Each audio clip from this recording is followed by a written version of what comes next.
call a recess at any time.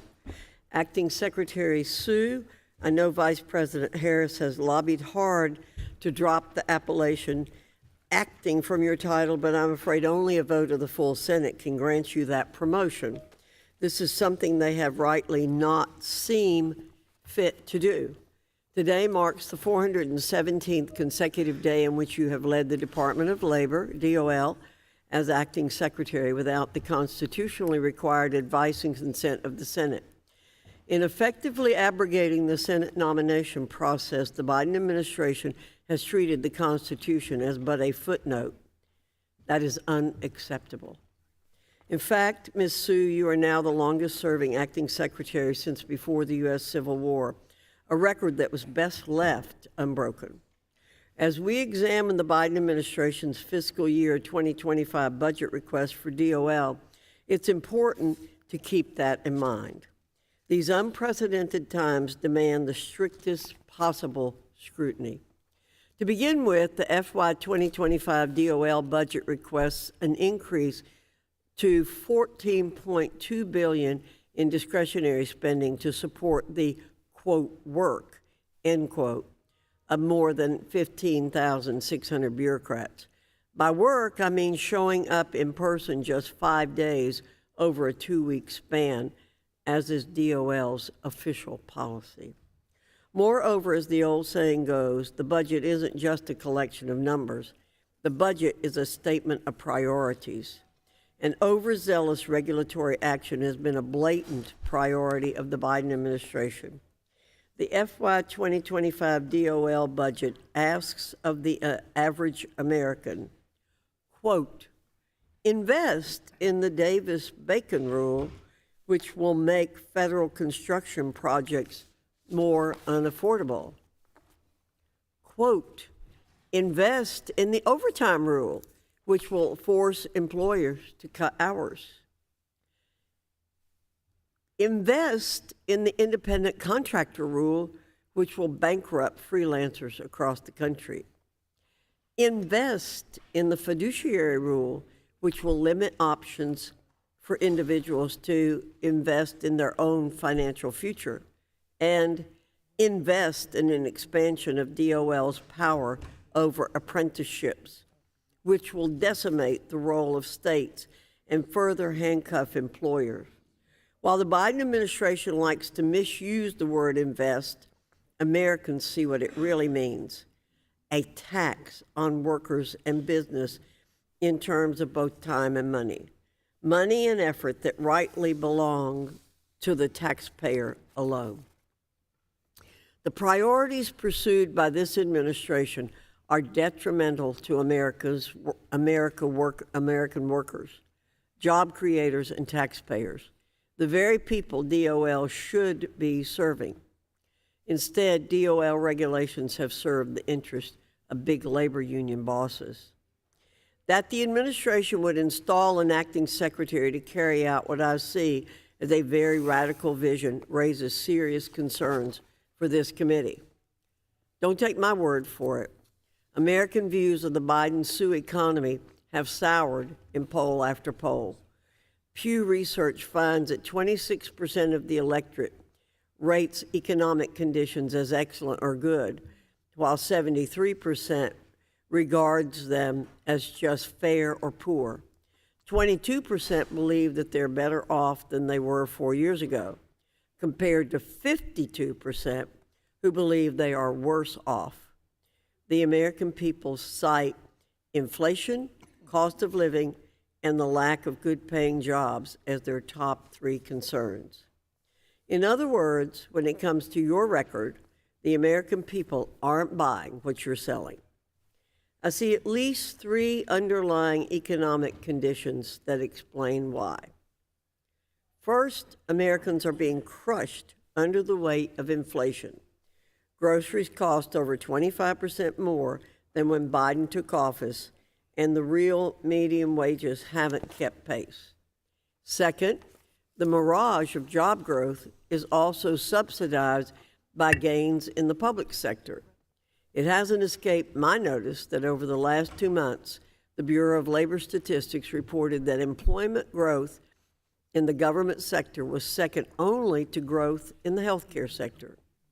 In March, the healthcare sector edged out the government sector by only about 1,000 jobs. In 2023, nearly 25% of added jobs were government positions, which inevitably will be paid for by private sector jobs. Third, job growth can be exclusively attributed to foreign-born workers. Foreign-born workers have gained nearly 4 million jobs over pre-pandemic levels. Conversely, native-born workers are still down over 1 million jobs since the beginning of the pandemic. Republicans will unleash the American economy. We will curb reckless spending, promote growth and innovation, cut through regulatory red tape, and create more opportunities in skills development. Thank you, and I yield to the ranking member for an opening statement. Thank you. Thank you, Dr. Fox. Acting Secretary Sue, good morning. I think it is important to note that your service as Acting Secretary has been verified as constitutionally proper by the Government Accountability Office, so there's no question as to whether or not you are serving consistent with the Constitution. So welcome back. It's great to have you appear before us on May Day, a day in which people from all over the world can come together and recognize the importance of the labor movement. Under your leadership, the Department of Labor has invested in registered apprenticeship opportunities for job seekers and championed a pro-worker regulatory agenda that includes protecting mine workers from silica dust, expanding overtime protections for millions of workers, ensuring that workers receive retirement investment advice that is in their best interest. The department has also worked with the Biden administration to repeal the harmful restrictions imposed by the previous administration that allowed unscrupulous employers to misclassify workers as independent contractors, which would deny them the benefits of being an employee, such as minimum wage, overtime, workers' compensation, unemployment compensation, OSHA protections, health and pension benefits enjoyed by other employees, just to name a few. And also know that you're working on self-insurance for the Black Lung Disease Program. So since President Biden took office, more than 12.2 million jobs have been created. This historic economic progress is indicative of congressional Democrats and administration's commitment to supporting workers, businesses, and families. A perfect example of our commitment is when congressional Democrats and President Biden saved the pensions of over 1 million retirees by saving the multi-employer pension funds. We also saved tens of thousands of businesses from going under. Those businesses were legally obligated to pay into the failing funds until the businesses went broke. We saved them too. As a reminder, not a single congressional Republican voted in favor of this fix, even though the cost of the fix was less than we calculated we were on the hook for in future expenses. In stark contrast, House Republicans have prioritized policies that undermine workers and supported destructive budget cuts at the Department of Labor. Today, we'll hear committee Republicans continue to attempt to discredit our economy's performance under President Biden and your leadership.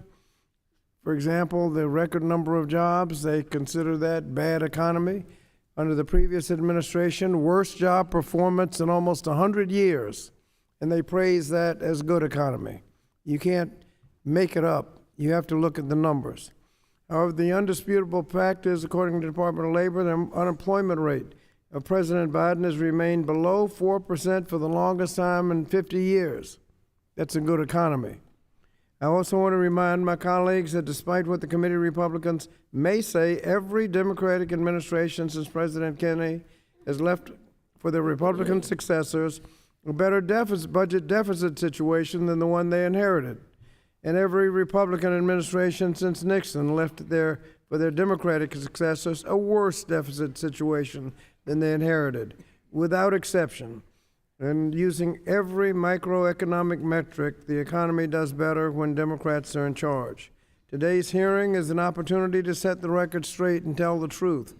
President Biden and Acting Secretary Sue have worked to support workers, businesses, and our economy, and will continue to focus on concrete solutions to put money back into workers' pockets, keep workers healthy and safe on the job, ensure all workers can enjoy a dignified retirement, and protect children from being forced to work in illegal and dangerous conditions. To that end, committee Democrats released a new report just yesterday entitled "A Slap on the Wrist: How It Pays for Unscrupulous Employers to Take Advantage of Workers." The report details how employers feel emboldened to violate labor laws because of weak or non-existent civil monetary penalties. Monetary penalties are supposed to serve as a deterrent and hold employers accountable for labor law violations. However, today they have become, in some cases, the cost of doing business. In other cases, no sanctions at all. Later this month, the committee Democrats will introduce legislation to responsibly increase these penalties to deter employers from violating workers' rights. I hope our Republican colleagues will put politics aside and work with us to deliver on these priorities. So thank you, Ms. Sue, for your leadership and joining us today, and thank you and the Department of Labor for all that you have done for the workers of America. And also I want to thank you for being responsive to oversight requests made by our committee. We may hear that the committee has sent letters. I'm delighted to know that you have responded to the majority's 25 oversight letters, and that's how it should be. You should be making those responses, and I don't need to remind anybody, but I will. The previous administration was not nearly as responsive to Congress's oversight requests as this one has been. In most cases, they just ignored our requests altogether. So throughout the hearing, I hope we remain focused on what is most important: improving the lives of workers and their families. So thank you, Acting Secretary Sue, and Madam Chair, I yield back. Thank you, Mr. Scott. Pursuant to Committee Rule 8C, all members who wish to insert written statements into the record may do so by submitting them to the committee clerk electronically in Microsoft Word format by 5 p.m., 14 days after the date of this hearing, which is May 15, 2024. And without objection, the hearing record will remain open for 14 days to allow such statements and other extraneous material referenced during the hearing to be submitted for the official hearing record. I now turn to the introduction of our witness. Today we have as our witness Acting Secretary Julie Su from the U.S. Department of Labor, located in Washington, D.C. We thank you for being here today and look forward to your testimony. I'd like to remind the witness that we have read your written statement, which will appear in full in the hearing record. Pursuant to Committee Rule 8D and committee practice, I ask that you limit your oral presentation to a 5-minute summary of your written statement. I also want to remind the witness to be aware of her responsibility to provide accurate information to the committee. I now recognize Acting Secretary Sue. Chairwoman Fox, Ranking Member Scott, and members of the committee, thank you for the opportunity to testify today on President Biden's fiscal year 2025 budget request for the Department of Labor. As the Acting Secretary of Labor, I get to travel the country to meet with workers. Workers like Mariah, a single mom who was living paycheck to paycheck, worried about how she was going to get by. She went to her local social services office to apply for Medicaid and SNAP benefits, and that's where she saw a flyer for a job training program in the pipe trades. Today, Mariah is in a good union job, and she has quadrupled her income. What struck me about Mariah was not just how much a good income meant to her, it was the pride she felt in putting in a hard day's work and getting rewarded for it, and the pride that she saw in her children's eyes. It's undeniable Good jobs change lives. Our $13.9 billion budget request will help more people like Mariah get good jobs that can support families, lift up communities, and bring the dignity and pride that are core to the American dream. I want to frame our request under two priority areas. First, pathways to good jobs for all of America's workers. I've met with thousands of workers like Mariah who are in programs that work, programs that exist because we have invested in them. That's why we're requesting investments to develop and expand proven models to connect workers to the good jobs they want and need, and employers to the workers that they want and need. For example, we're requesting $8 billion for the Career Training Fund. That investment would help as many as 750,000 people who do not see four-year college as their path enroll in evidence-based, high-quality training programs for actual jobs in their communities. Workers who complete high-quality programs don't end up with a job search. They end up with a good job. We also seek $335 million for apprenticeship programs. Registered apprenticeships provide training for the actual skills that employers need. They allow workers to earn while they learn, and they increase job pathways for underrepresented groups, including women, people of color, veterans, and individuals with disabilities. When I talk to business owners, many tell me that their top concern is recruiting and retaining workers. Well, the investment in our budget requests are how Congress and the Department of Labor can tap into the talents and skills of all of America's workers and make sure that the supply of skilled workers meet the demand right now and well into the future. The second priority I'd like to highlight is the Department of Labor's mission to protect workers, including and especially those most vulnerable to exploitation. Too often, employers who hire 13-year-olds to work in hazardous conditions, fail to pay overtime for a 60-hour work week, or who put workers at risk of losing their limbs or even their lives on the job, do it because they believe they'll get away with it, that no one will stop them, that they can operate in blatant disregard of the laws that Congress has passed. Not on our watch. That's why we're requesting modest but important increases for the department's worker protection agencies, because we can't do this vital work without dedicated public servants, the wage and hour investigators who combat child labor, the team that ensures workplaces are free from safety hazards, the benefits advisors who answer the phone when panicked patients have been denied coverage for mental health services by their health insurance company.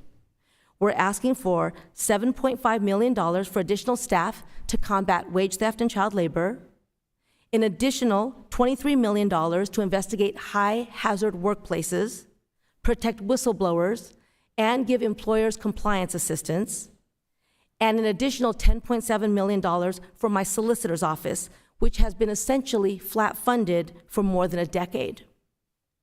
The President's request would also help us advance worker rights and promote a level playing field internationally for U.S. workers and businesses. And it would better support implementation of Congress's Secure 2.0 Act, the Mental Health Parity and Addiction Equity Act, and the No Surprises Act. Because when you pass laws, we should make them real. In all, this budget request will help make sure that workers can come home safe and healthy at the end of the workday and get high-quality jobs with the power to truly change lives. Again, I thank this committee, and I look forward to your questions. Thank you. Under Committee Rule 9, we will now question the witness under the 5-minute rule. I ask members to keep your questions succinct so the witness has time to answer within your 5-minute allotment. And I want to respond briefly to the ranking member's comments about the department responding in a timely fashion. It is really clear that our standards on what is a timely response is very different from the ranking member's standard on what's a timely response. Also, our standards for what composes a complete response is very different from what the ranking member believes is a complete response. We got 19 hours before this committee hearing a tranche of material we had asked for months ago. We got it last night. I'd also like to provide notice to the ranking member that I intend to serve a subpoena to the acting secretary if we do not receive by May 6th the department's return to office plan, which the White House Chief of Staff instructed each agency to prepare and submit by January 26th. You don't even follow your own lax requests by your own Chief of Staff. And this committee requested on March 6th.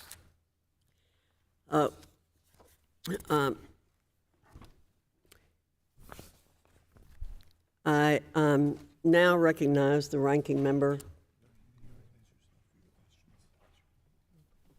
Where are they? Yep. Thank you. Acting Secretary, after months of committee oversight, the Central States Pension Fund returned $127 million in taxpayer money it accepted when the Pension Benefit Guaranty Corporation paid it to fund dead Teamsters pensions. As Acting Secretary of Labor, you're the chair of the PBGC board. This allowed DOL to be involved in PBGC decision-making. What role did you and DOL play in PBGC's original outrageous decision not to attempt to recover these overpayments?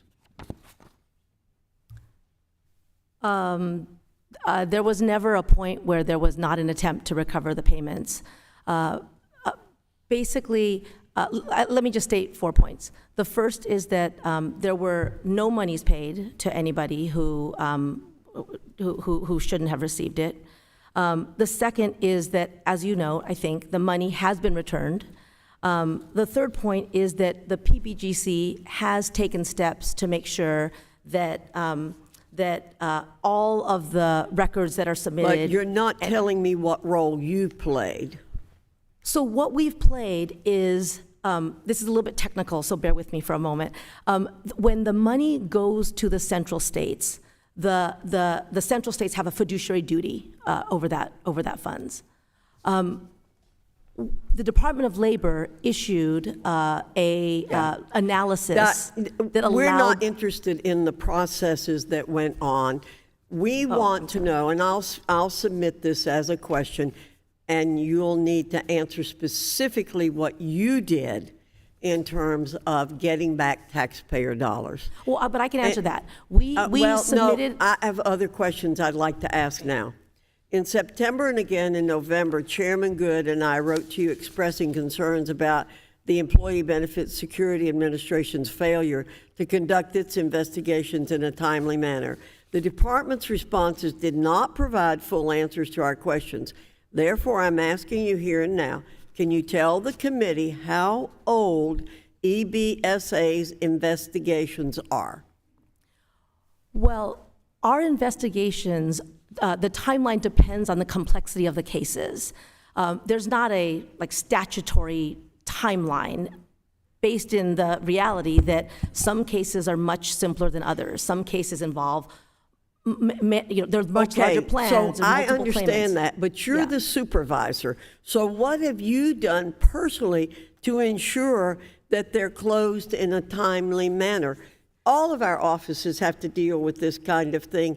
Where do you step in to see this is long enough, let's get this settled? Well, one of the things that you're highlighting, Chairwoman, is the importance of our budget request. One of the challenges we have is that we have far more cases. Sorry. And we need as long as investigators people are only coming in 5 days and 2 weeks, that isn't going to fly with me. Bring people back into the office. Then you could come and talk to us about more money. People aren't working.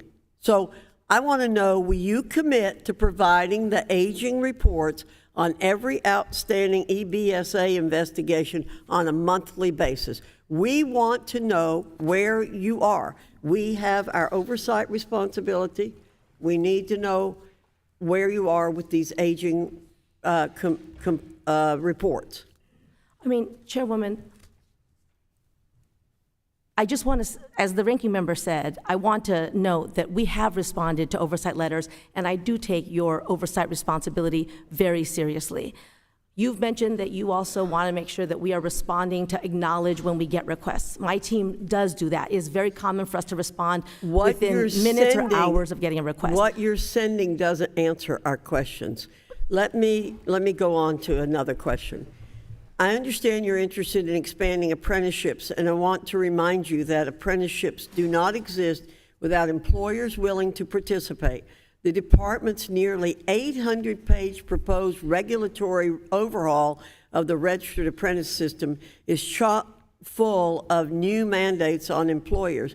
Can you name a single burden or existing requirement on apprenticeship sponsors that you remove in the proposed rule?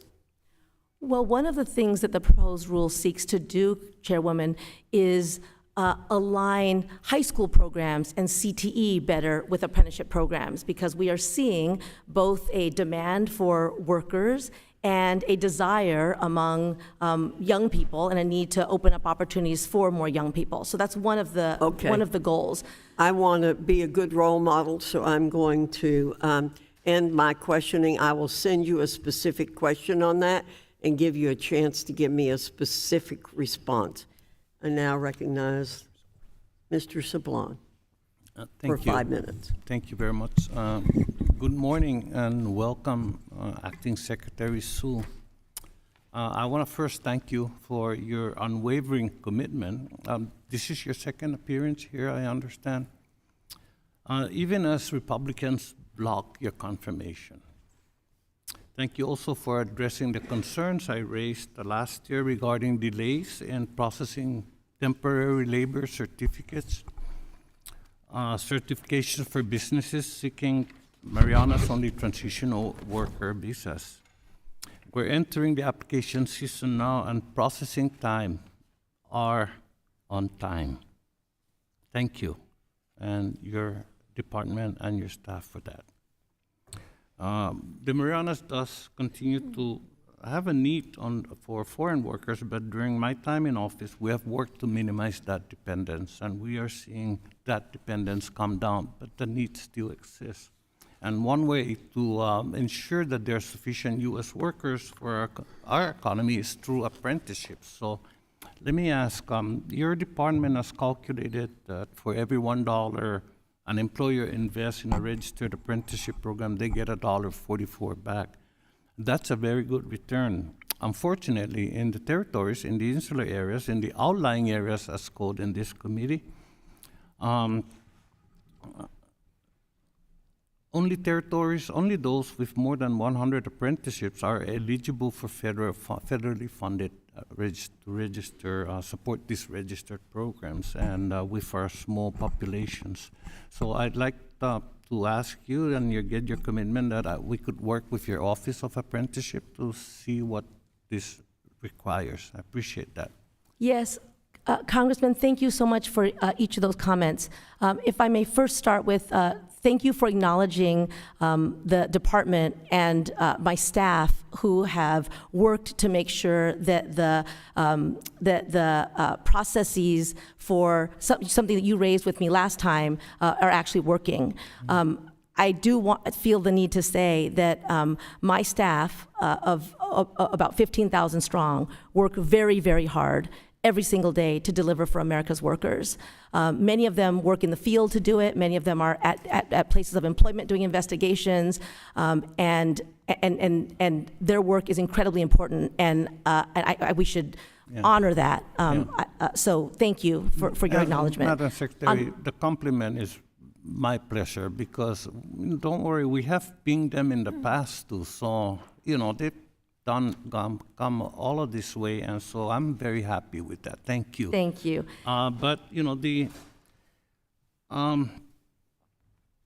So can I have your commitment that we will work with your Office of Apprenticeship, please? Absolutely. And so to your point about registered apprenticeships, yes, the return on investment is very good. That is partly why we continue to invest in it as a proven model. And you absolutely have my commitment to work with you on this. Thank you. Maintaining again, and this again is the Federal Employment Service Program. This committee recently succeeded in having the House pass H.R. 6655, a Stronger Workforce for America Act. This included my long-sought goal of including the Marianas in the Federal Employment Service Program, which helps place workers in jobs. Could you explain how this program works Yes. for a small community with a great need? So those programs are very important because what they do is help to connect job seekers to jobs and employers to the people that they need. There are services that include connecting people to training programs, recruitment, understanding of what skills are needed in certain communities. And so it's a really important part of our overall workforce system. Thank you, Madam Secretary, Ms. Sue. And again, we need to ask your department to work with us and addressing the lack of workforce data in the insular areas to ensure that your promulgated rules, affecting overtime and exemptions and those things reflect the economic reality in each territory, because the department acknowledges it doesn't have that data at this time. It may take a while, but we start the work. I appreciate that, Ms. Sue, and thank you very much for your continued service. And I have other questions I may submit for the record. Thank you. You have my commitment on that. I am over my time. Thank you, Mr. Sablon. Mr. Wilson, you're recognized for 5 minutes. Thank you very much, Chairwoman Virginia Fox, and I want to thank the Secretary for your service, and indeed, hey, we want you to be successful. But it really concerns me that the policies of the Biden administration of spend, borrow, tax have resulted in the highest inflation in 40 years, and that makes job creation that much more important, and that's why your position is so critical. And putting that in mind, too, the Biden executive orders, the regulations, the mandates, as cited by Chairwoman Virginia Fox, these destroy jobs. And so this has just got to be addressed. And on the topic of reclassification of independent contractors, and independent contractors are so important in our economy. I was an independent contractor myself in my life, so I know how important it is. The department has received several thousand public interest comments from independent workers raising concerns about the destruction of jobs from the new rule. However, the department chose to ignore many of the comments in the final rule by stating, quote, "The Department of Labor does not believe there will be any job loss from the new rule," end of quote. However, neither the rule nor the background materials produced by the department during the rollout for the final rule provides any backing as to the status of creation or destruction of jobs. What research do you have to support the department's jobs position?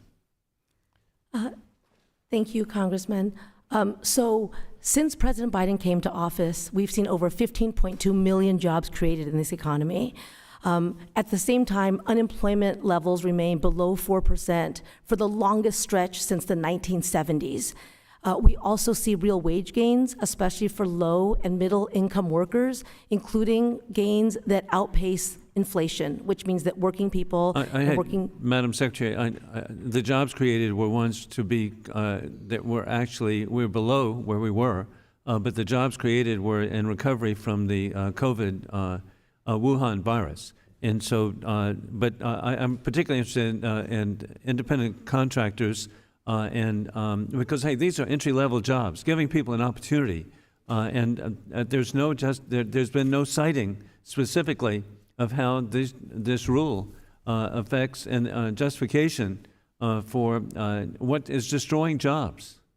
Well, respectfully, sir, we have not only recovered the jobs lost during the pandemic, we are we've exceeded that number. So the total job gains are not just more than it was when President Biden first came into office, but also it is faster than anybody predicted.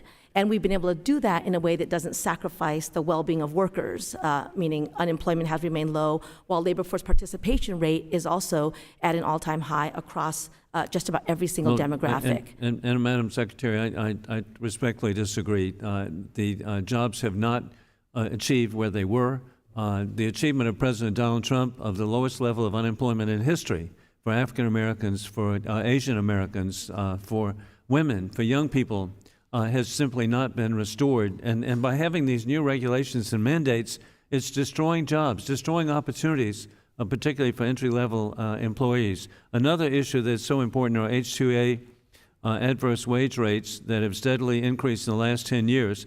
And I continue to hear from the agricultural community in the district I represent that it's led to unsustainable and detrimental situation for them. And so what is your response to the agricultural community to say that the H-2A adverse effect wage rates are too costly or unworkable? Thank you. That's a very important issue, so thank you for giving me a chance to talk about it. This department, we issued a rule about the adverse effect wage rate because the purpose of the H-2A program is to make sure that employers have the workers that they need, but at the same time that workforce does not undermine the working conditions and the job opportunities for US-based workers.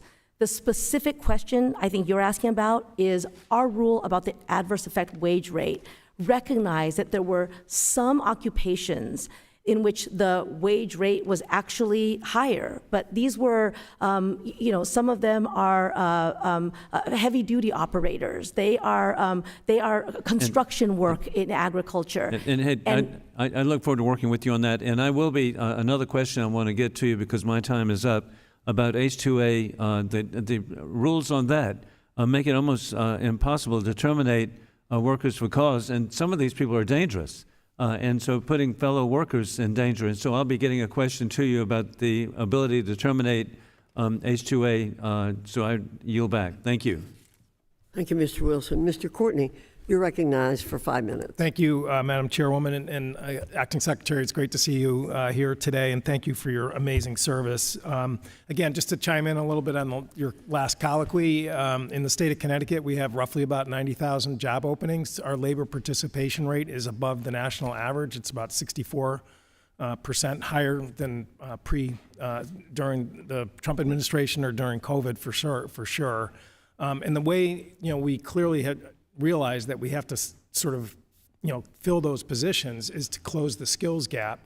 The Labor Department's Workforce Investment and Opportunity Act is hard at work right now. They graduated 935 metal trades folks last year down at our submarine shipyard that, again, that would not have happened if it wasn't for WIOA.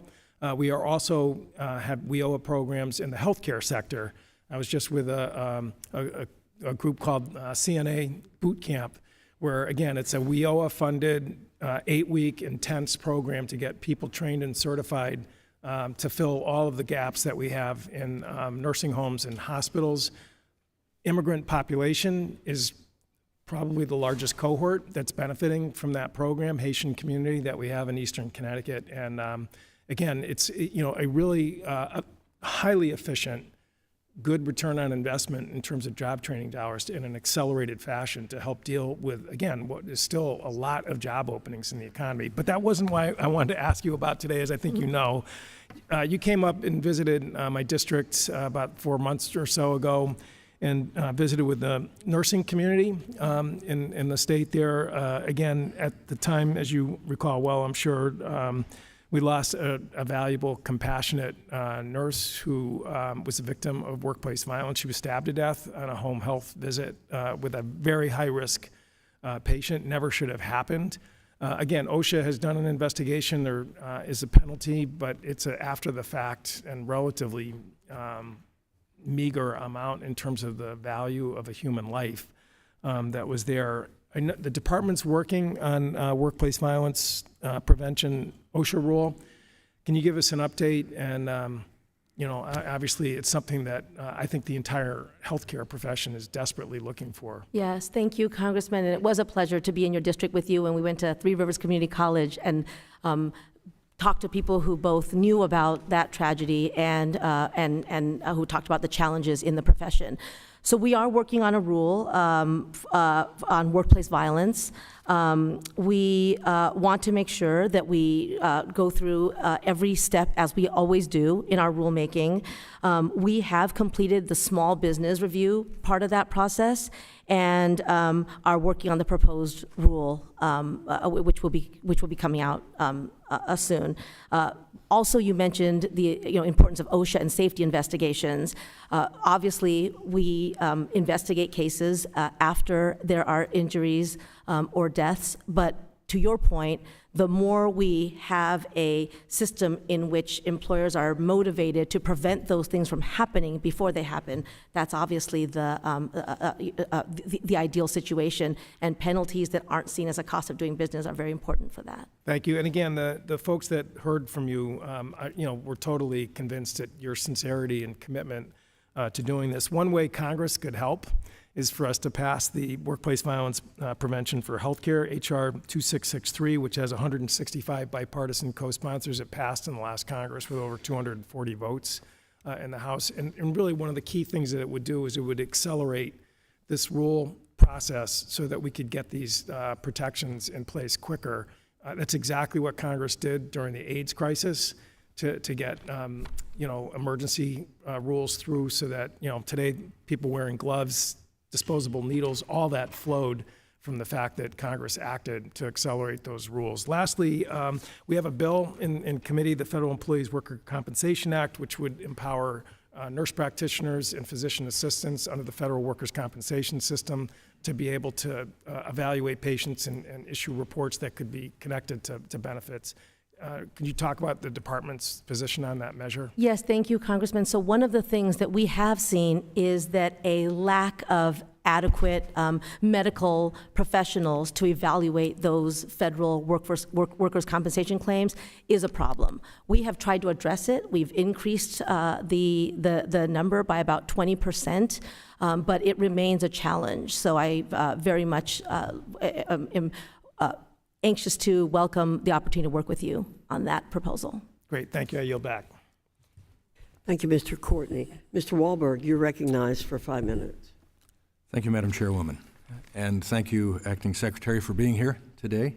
I want to follow up on my friend and colleague from Connecticut relative to the H.R. 618 legislation that we've offered to enable nurse practitioners and physician assistants to be able to practice with under FECA, which hasn't been updated since 1974. That's when I was married. And in those 50 years, I've had to update myself over those years to make sure I made it to the 50th wedding anniversary soon. So I would hope you would support us with that legislation to update FECA so we can add to, in an evolving situation in healthcare, these component parts that can do a great job. So I have your commitment on that. Yes, thank you very much, Congressman. Like I said, we've definitely identified that also as a challenge in the system that creates problems for people who are seeking workers' compensation claims. So I absolutely have my commitment to work with you. Let me move to two issues here that have very similar concerns. First being the overtime rule question.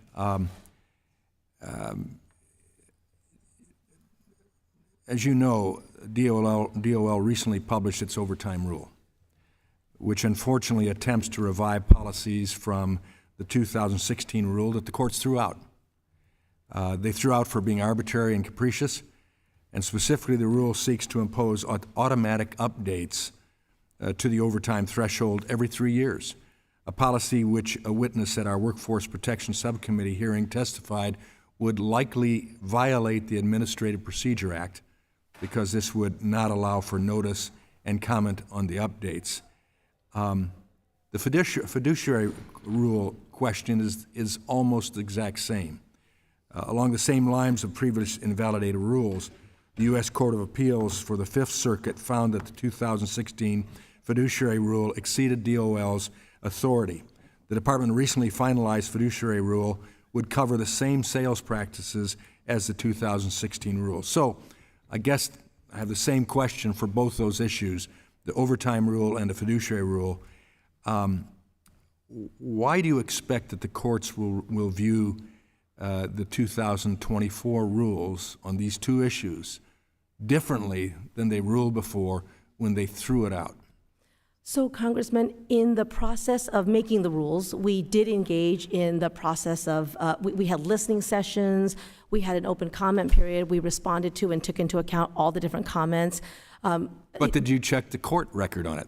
Yes, so we are very confident that the rules not only are within our authority, but that they take into account the existing case law about why the prior rules were struck down, and so why would these be any different?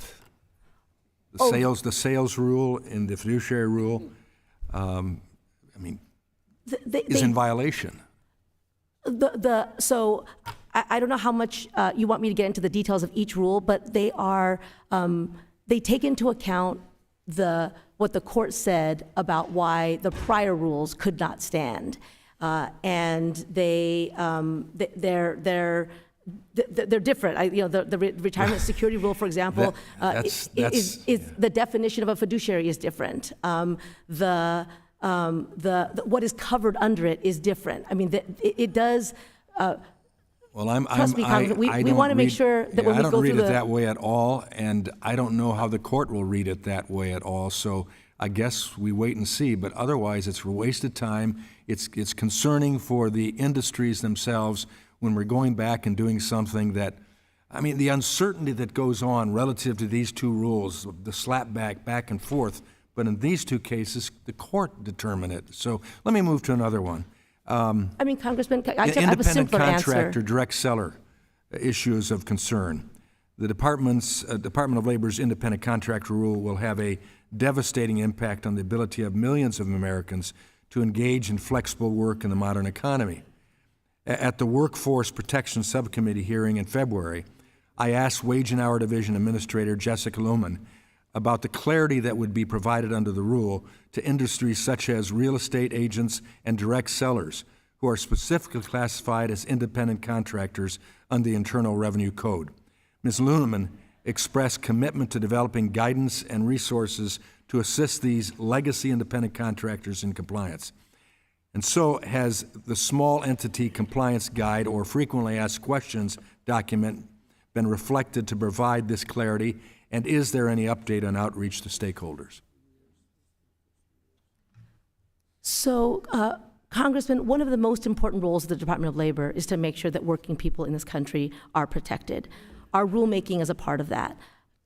To your prior question, I had an easier answer than retirement security, which is in the overtime threshold. That threshold is lower than it was in the 2016 rule. But when it comes to our outreach and compliance assistance, this is a My very time has important part expired of our and we'll work. have to submit the question.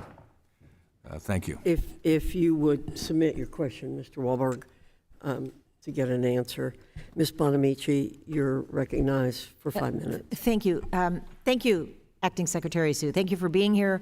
Thank you for your work, and thank you for your testimony. Thank you also for visiting Northwest Oregon. Really appreciate your visit, all the visits that we did and the sites that we visited where we talked about the work that you're doing to prepare workers, to protect them, their health and their rights, and to empower them with a voice on the job. One of the things we talked about during your visit was really emphasizing the importance of workforce development opportunities and having that path to a good job, how important that is, and the partnerships that are so critical. Partnerships between businesses, education, training programs that are really key to the success of these programs. So while you were in Oregon, we visited Portland Community College's Mechatronics Lab, which is partnered with state-based employers, including Intel, to offer programs like the Quick Start Semiconductor Technician Training Program, and also the Hillsborough Advanced Manufacturing Apprenticeship, where we're seeing some great paths to good jobs These sector strategies are really important for prospective workers to enter and succeed in the workforce. So I'm glad to see that the president's proposed budget will invest in the department's new sector program, the Sectoral Employment Through Career Training for Occupational Readiness, so sector program, to support these evidence-based partnership models. So this is a program that I proposed along with Representative Susie Lee in our Community-Based Workforce Development Act. So Acting Secretary Sue, will you tell us a little bit more about the benefits of that sector program and its goals for the upcoming year? And importantly, if you could describe the potential if it's fully funded. Yes, thank you so much, Congresswoman. And I was delighted by our time together, and also to be able to put in place programs that you've envisioned, because you have seen firsthand how important it is for workforce training programs to be aligned with the needs of employers in a community, and to be able to bring all the pieces of the workforce system together so that, as I said in my opening, a job training program doesn't end at a job search, it ends in an actual job. So that the skills that somebody learns are actual skills that they're going to need for the job, so that the educational system, including community colleges, are aligned with all of that, and so that we are recruiting from and making available these training programs to all communities, including those who have been shut out of good opportunities in the past. So the sector program is precisely about that, looking at growing sectors, growing industries, recognizing that in this moment of historic job growth and opportunity, we should be creating training programs that align with industry needs. Right, and that's the way to create the most opportunity, and that industries and employers coming together to say, here's the skills that we need, and then training programs for that are the best way to build, what I often call an infrastructure for the workforce system that matches the physical infrastructure that we're trying to build. Appreciate it. Well, I look forward to working with you on that program, and I certainly do hope it's fully funded. So I also wanted to ask you about heat stress. We're experiencing more extreme weather events, extreme heat. We had a heat dome in Oregon that was devastating, and many people lost their lives. And that means we need OSHA to issue a standard on heat to protect workers, both indoor and outdoor settings. And without a standard, workers continue to be at risk of serious or even fatal illness. There are some estimates that show that there could be as many as 170,000 heat-related occupational illnesses, and every year, including up to 700 fatalities. So what is the status of this important and life-saving effort? Yes, thank you, Congresswoman. It is a very important effort that we have, because heat has become an occupational hazard. It is something that, people lose their lives on the job when there are relatively common sense measures that could be taken to prevent that from happening. So we are working on what would be the first nationwide standard for heat, indoor and outdoor heat, to prevent exactly those kinds of tragedies from happening. We are in the midst of that work now. We are engaging with the small businesses, as we are both required to do and is important to do, and we expect to put out a notice rule also later this year. So any chance of anything before the heat comes in this summer? I mean, what people often complain about is how long the rulemaking process takes. Part of the reason it takes a long time is that we do have to be thoughtful. We have to engage with all the stakeholders. There's a lot of pieces to making sure that a rule is thoughtful, is consistent with our authority, and is going to have the impact that we want it to have. And I'll mention some states have already taken action. We really need a national strategy. And my time has expired, but thank you again for your testimony and for your work. And thank you, Congressman. We will continue to do the enforcement to make sure that workers are healthy and safe on the job. Thank you. Thank you, Ms. Bonamici. Mr. Grossman, you're recognized for 5 minutes. Department of Labor refers to registered apprenticeships as the gold standard of work-based learning. As you know, there are currently 3,500 apprenticeship models registered under the competency-based model. Do you believe these competency-based registered apprenticeships are good programs? I'm sorry, Congressman, you were saying, are what programs good programs? We're talking about registered apprenticeships, okay? Do you believe competency-based registered apprenticeships are good programs? So thank you, Congressman, especially because your state has been such a leader when it comes to registered apprenticeships. And we have a $1 million state apprenticeship expansion grant in Wisconsin to help build the infrastructure to make sure that registered apprenticeships can thrive and employers can get what they need and working people in your state can get opportunity. I believe that registered apprenticeship programs are the gold standard. They provide for earn while you learn so that people who can't afford to just stop earning in order to train can actually get into training programs. They provide for a good job at the end. They provide for wage progression and other protections for skill standards. And we are seeing across the country right now, again, especially because of the historic investments that are being made in construction, in infrastructure, in clean energy, in manufacturing, that there's a need for good, reliable, tested job training programs, and registered apprenticeships are one of the best examples we have of that. Your department, and I'm going to ask you, what was the basis for your department issuing a proposed rule that eliminates the successful competency-based model for registered apprenticeships, a model that's been referred to the bread and butter of apprenticeship expansion and will constitute more than 1/3 of the overall growth in the apprenticeships in the next decade, according to labor's own projections? Again, Congressman, just in this administration, the Department of Labor has invested over $445 million in apprenticeship programs across the country, and another $200 million that is out now that will be announced in June. We believe in programs that are tested, that have support, in part because the standards in registered apprenticeships also give working people a chance to work in the job that they get, but also continue to grow in it. So registered apprenticeships are a model that have shown they're tested over time and really have been a pathway into the middle class for many American workers. Okay, Wisconsin's a big manufacturing state. We're actually percentage-wise biggest manufacturing state in the country. 20% of our workforce is in manufacturing. When I meet with industry leaders, they cite workforce issues such as attracting and retaining skilled employees as their biggest challenge. The Biden administration's Department of Labor has proposed increasing the overtime salary threshold by about 70%, which would subject millions of currently salaried workers to overtime laws.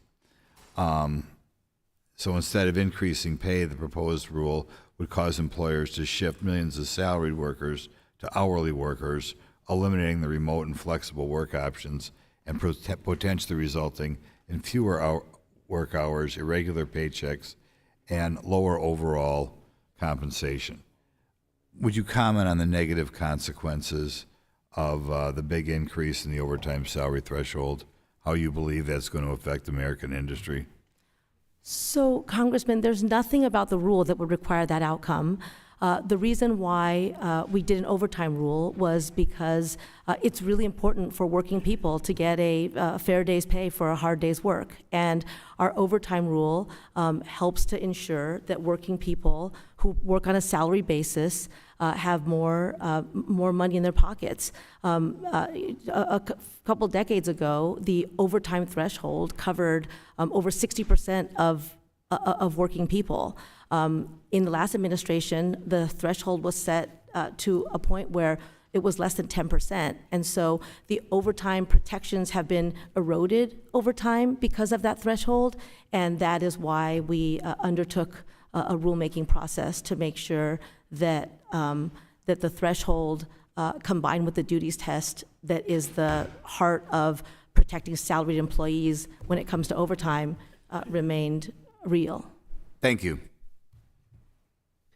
Thank you, Mr. Grothman. Dr. Adams, you're recognized for 5 minutes. Thank you, Madam Chair, and thank you, Acting Secretary Sue, for testifying before the committee again. I had the pleasure of attending a roundtable with you in Charlotte back in March, and I really appreciated your being there, but also admired how much attention you pay to the concerns of ordinary workers. So can you tell me more about the efforts that your office makes to hear from workers on the ground, and how your meetings with workers across the country have informed your budget requests? Well, thank you for that, Congresswoman, and thank you for our time together in your district. Just to give an example from that, we got to visit an organization called She Built This City. I love the title of it. And the idea was to recruit from communities, especially women and women of color, who might not see themselves in some of the jobs that are being created, and to give them the basic exposure to using tools, to what it would be like to work on a construction site, to meet with others who have those jobs so that they could see themselves in those opportunities as well. And those kinds of interactions are incredibly important to me as the acting labor secretary. I think our policies, our enforcement priorities, and our budget requests all have to be informed by the real needs of working people. And everywhere I go, there are working people who are looking to find their pathway into the middle class, their shot at the American dream, and our workforce investments are meant to help create those connections. And sadly, I meet with too many workers who report that wage theft is a regular experience. Workers who say that they work in jobs where injuries are common, but when somebody gets injured, they get fired. And so they're the ones who are punished, and that also deters workers from reporting. I've met with workers who are working on a salaried basis, a single mother recently, who told me that our overtime rule is going to put another $1,000 a month in her pocket. That is going to make a very big difference for her and for her children, which will also make a very big difference in her community. And so being able to hear from workers, to understand what they need to get outside of these buildings and even outside of Washington, D.C., is a privilege for me, so that in my role and in the department's important role, we can make sure that we are being really responsive to what workers need. I also meet with employers on a regular basis and understanding what employers who really struggle when there's not a level playing field, where the standards that they have to put in place in order to recruit and retain their workers are not being respected by their competitors, is very challenging. Let me move. I want to ask you a couple of other questions. So we've had some recent reports about the federal workforce funds that have been used to subsidize child labor violations. And of course, ECWIS was one that found several children were found working in violation of labor laws. One of them was injured. So what tools are at your disposal, and what tools do you need to prevent WIOA funds from placing children in harm's way by firms that with records of child labor and health and safety violations? That's a very important question. And it also ties to our budget request, because the reason why the child labor in that situation came to light is because our wage and hour division discovered it and exposed it and held that employer to account. And so having enough investigators on the ground in order to combat child labor is just critically important.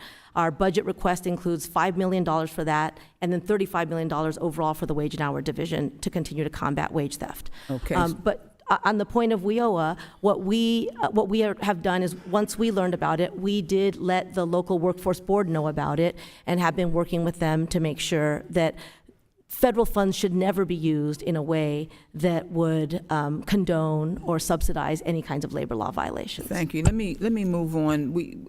Many opponents of DOL's retirement security rule have cited the National Association of Insurance Commissioners' best interest standard as a sufficient fix to the problem. Critics believe that the model rule renders DOL's rule unnecessary. But let me just ask you, could you explain some of the differences and why DOL's rule is necessary to ensure workers? Before I do that, we're just about out of time, but I do want to enter into the record, Madam Chair, the CFP Board's Code of Ethics and Standards of Conduct. I don't think I'm going to have time. If you can just send me a response to that question. Madam Chair, I'd like to enter this into the record. Without objection, and we'll ask Ms. Sue to answer your question in writing. Okay, thank you very much. I yield back. Thank you. Mr. Allen, you're recognized for 5 minutes. Thank you, Chairwoman Fox. Secretary Sue, thank you for being, I'm right here, okay? Thank you for being here with us today. The DOL received a sizable number of comments on its fiduciary rule, even though the comment period was far too short. Many comments call for significant changes to the proposal, and many call for the proposal's withdrawal. DOL has emphasized that changes were made to the proposal based on the input it received. However, Assistant Secretary Lisa Gomez said in the New York Times there is nothing in these clarifications or changes that one should interpret as a watering down or a real change in the position of the proposal. Which is it? Were changes made to reflect stakeholder input on the rule, or was input ignored because DOL had already decided the desired outcome? So, Congressman, putting aside the whether we ignored, I think that both things could be true, that we take into account comments, and we do. I could go through each of the rules that we have finalized, and we not only take comments, we also respond to all of the comments. And in many of the rules that we do... Why did Ms. Gomez make this, I mean, are you familiar with Undersecretary Gomez's quote to the New York Times? I mean, in other words, this short comment period, it was there only to make it appear that there was no predetermined outcome on this, and yet, you have these comment periods to understand how these things are going to affect the business community out there. Let me move on.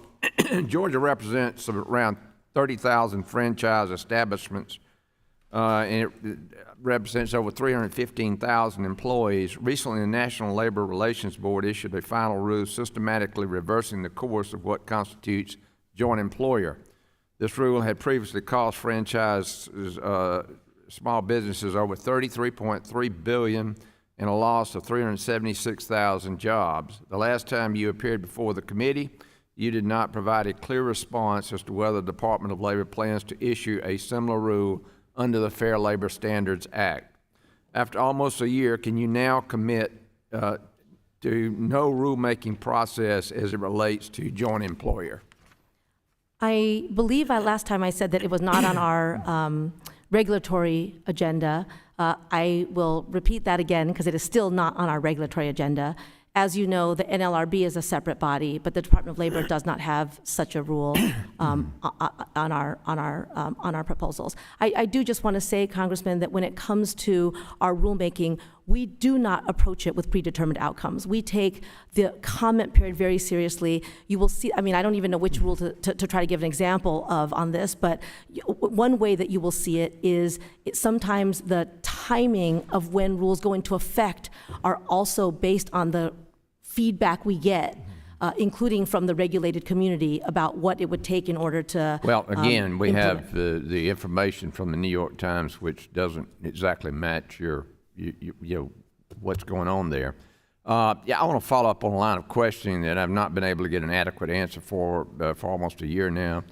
When you testified in front of this committee last June, I raised my concerns about DOL's amendments to the Qualified Plan Asset Managers, the QPAM exemption, which would disrupt and unnecessarily burden workers and retirees' retirement plans who rely on QPAMs to manage the daily operations and investment of employee benefit plans. Unfortunately, when I brought this to your attention last year, I did not get a straight answer from you, and today I'm still trying to get a satisfactory response. Again, let me ask you, has the Department of Labor conducted a detailed and realistic cost-benefit analysis of its amendments to the QPAM exemption? Congressman, I believe that rule has been finalized, and we always conduct a financial analysis of the impact of our rules when we do them.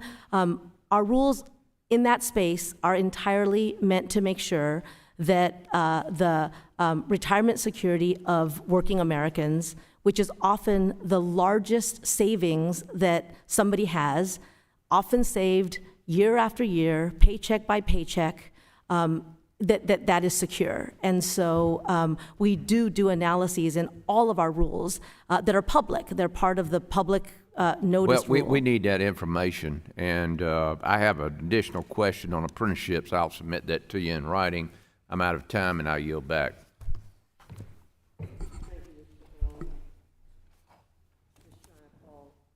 Pardon me. Ms. Jayapal, you're recognized for 5 minutes. Thank you, Madam Chair. Secretary Sue, I'm thrilled to welcome you here today. We are so lucky to have a lifelong champion for workers like you leading the Department of Labor, and you have really fought tirelessly for working people, especially the lowest wage workers in our country, domestic workers, immigrant workers, folks of color, but workers who are just trying to make it and deserve to be paid, no matter who they are, no matter where they are. In just the last year, President Biden and you have delivered tremendously for the American people. I have personally witnessed you helping break stalemates in labor negotiations and delivering critical protections for workers, longshore workers, healthcare workers, graduate students, research students in my district. You are very popular. I hope you come out and visit. I've also watched you deliver on a top priority of increasing the overtime threshold so that millions of workers ultimately get paid for the work that they are already doing, putting critically needed money in their pockets. It is a fact, it is truly a fact, that you and President Biden have presided over an incredible 39 straight months of job growth and 26 consecutive months of unemployment remaining below 4%. That is the longest stretch we have seen in over 50 years. Congratulations. I want to clear up a few things, and I'm hoping you can help me. Do you believe that bona fide independent contractors play a vital role in the U.S. economy and deserve a place within it? Just a yes or no is fine. Yes, of course, Congresswoman. And do you, Secretary Sue, does the department's final rule on misclassification prohibit people from entering bona fide independent contractor relationships in any way? Absolutely not. It does not. And doesn't the rule just simply restate the existing case law? Yes, it restores decades of case law on how to determine whether someone is an independent contractor or an employee. Does it in any way prohibit flexibility? It does not. So it seems to me that this rule simply ensures that workers are not unlawfully denied a century of labor protections because a business decides to label them as, quote, independent contractors when in fact they are employees. Is that correct, Secretary Sue? That is correct, Congresswoman, and we see that, right? We see dishwashers in restaurants called independent contractors. We see workers on construction sites called independent contractors. It's both very harmful to working people who should have the protections of minimum wage, overtime, unemployment insurance, and the like. But it's also it makes it very difficult for businesses who play by the rules to compete and to thrive. Thank you. You talked about the investments in workforce training, and just yesterday I was in front of my Chamber of Commerce. They were visiting, and I heard the same desperate plea for those kinds of investments in workforce training. One area that you know I've focused a lot on is the area of care work, the care economy and domestic workers. I'm very proud to be the House sponsor of the Domestic Workers Bill of Rights. There are 2.2 million domestic workers who care for our children, elders, people with disabilities, and our homes. They do the work that makes all other work possible. And despite the essential nature of their work and the high demand that we have for the workforce, domestic workers have long been excluded from the basic protections of the Fair Labor Standards Act, and they're amongst the lowest paid, with nearly 90% getting no benefits at all. Do you agree that we in government have an essential role to play to eradicate these exclusions and ensure that protections for domestic workers, such as those in the Federal Domestic Workers Bill of Rights, are enacted into law? Congresswoman, thank you so much for your leadership in that space. As you know, President Biden has also called for investments in our care economy. all of you in the American Rescue Plan Act made sure that there were investments that helped to keep about 225,000 child care facilities open when the pandemic was still, in 2021 and 2022. And those investments help to increase child caregiver wages as well. So it's a recognition that we should not have to choose between affordable, reliable care and the well-being of those care workers. And so I would be delighted to work with you in any way to make sure that those twin aims are met. And it's something that, again, the President has been very clear about, as have you, and I really appreciate how much you have raised the importance of the issue. Thank you so much for your commitment to American workers everywhere. I yield back, Madam Chair. Thank you, Ms. Jayapal. Mr. Thompson, you're recognized for 5 minutes. Thank you, Chairwoman. Acting Secretary, as you know, I've co-chaired the Bipartisan Career and Technical Education Caucus for more than a decade. Since that time, with the help of critical investments from the Strengthening Career and Technical Education for the 21st Century Act, I championed in the 115th Congress, we've made tremendous strides in helping students of all ages access these high-quality, affordable programs. Ones that lead to certificates, to in one hand, diplomas in one hand, quite frankly, multiple job offers in the other. I'm very concerned, however, with your department's proposal to expand federal control over successful CTE programs through the regulatory concoction that you're calling CTE apprenticeships. Obviously, we're both very supportive of CTE and apprenticeships, but I've not heard from a single student, employer, or program who thinks it is necessary to combine the two. Just because each of these are successful on their own does not mean the Department of Labor should have any role in enforcing them together through regulation. Now, I have significant concerns with your proposed rules, as do many CTE advocates across the spectrum, including state Perkins agencies and national advocacy associations. So question number one, did the department engage with CTE stakeholders in the development of this proposed rule? And if so, how was their input and feedback incorporated into the proposed rule? Thank you, Congressman. It's actually a pleasure to meet you. I share your interest in how we make sure that our training programs are leading all communities into actual jobs. That is why there is a $1.5 million grant in your district for it's our Workforce Opportunities in Rural Communities grant, something that we created in this administration, recognizing that when we talk about equity and making sure everybody is included, we have to make sure that our rural communities are not left behind. Our rule and all of our policies are not intended to limit the operations of CTE programs or registered apprenticeship programs. It's our hope is to actually braid together more connectivity where it's needed. Again, so that we're not creating training programs that aren't connected to actual jobs at the end of them. That's been a long time criticism of the workforce development system.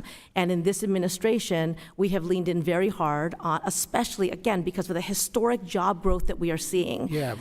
Many jobs that do not actually require a four-year college degree, these programs become even more important. We couldn't agree more that there needs to be multiple pathways to success. But under the old adage, if it's not broken, don't fix it. And when I visit career and technical education programs today, there's no longer less enrollment, there's actually waiting lists. And schools are looking to add programs, adding capacity because of the interest. The proposed rule empowers your department to create, quote, industry skills frameworks, end quote. And that new CTE apprenticeships would have to adhere to. The Department of Education, which implements the Perkins Act, is explicitly prohibited from developing and imposing curriculum for CTE programs. You are violating the intent of Congress and law by doing what you're doing. Why is your department attempting an end run on this prohibition and seeking to dictate CTE curriculum without the authorization of Congress? And where does your department believe, what attorneys in some dark corner of the department, why do they believe this, where this authority comes from? So, Congressman, I hope I don't say this wrong because I'm not 100% positive, but to your question about whether we have engaged with CTE providers and others in our rule, I believe the comment period might still be open, and if it is, then I would encourage your constituents to engage with us on the rule. I would encourage constituents all across 435 districts to your engage second with question, feedback. To your second question about I think that's about the Perkins Act, which is something that is under the purview of the Department of Education, not the Department of Labor. We do not seek to regulate or to change that. Well, quite frankly, though, apprenticeships are a part of the Perkins Act. We strengthened within the Perkins Act, restored the power and the effectiveness of that. Let me move on to my last question. Over 30 states, including Pennsylvania, are currently recognized by the department as state apprenticeship agencies and granted the authority to register and oversee apprenticeship programs in their state.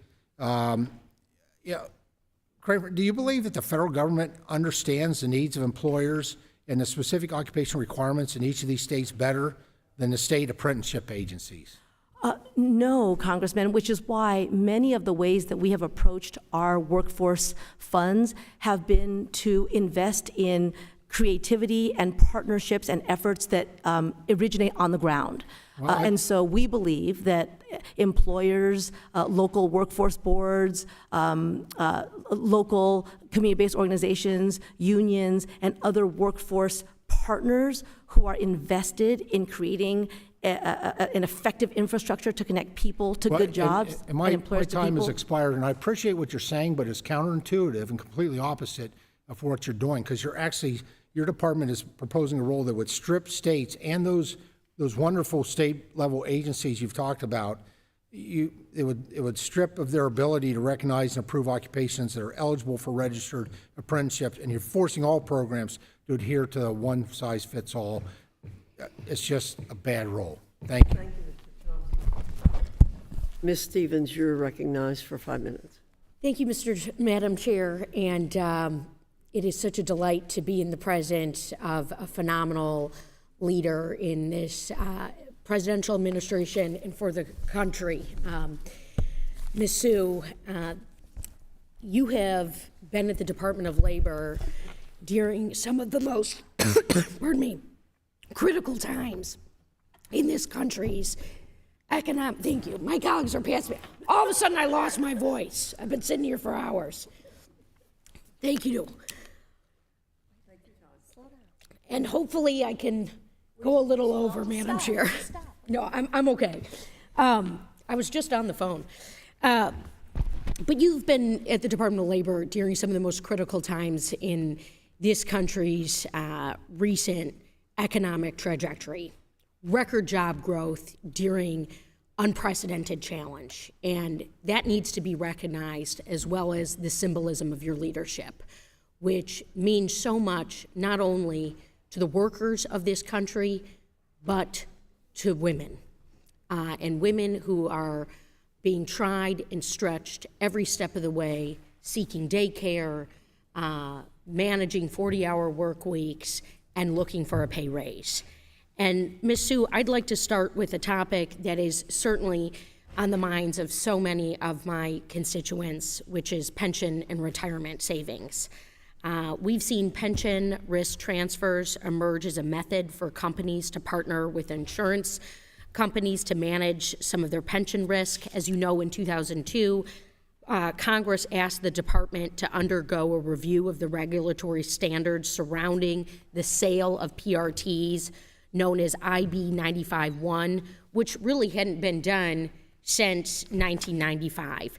And I was just wondering if you could give us an update on the timing for when the department's report on IB 95-1 will be released. Thank you so much, Congresswoman, and thank you for your comments. I think it's also worth noting, to your point, that under President Biden's leadership, the labor force participation rate for prime-age working women has reached an all-time high since this data was first collected, and especially coming out of a pandemic where women were so devastated by so many things, including the lack of infrastructure to support the responsibilities that women bear. I thank you for giving me a chance to say that. And I know you can talk, too, about the transparency standards for companies engaging in PRTs, too. So thank you for that. So at the Department of Labor, we regularly review our rules and regulations, as you know, to make sure that they keep up with the times. That's why, as I mentioned earlier, our overtime regulations, our retirement security rules, and our guidance on pension plan transfers. And so, as you note, a lot has changed since 1995 when our pension risk guidance was first put out. And so we are taking a look at that now.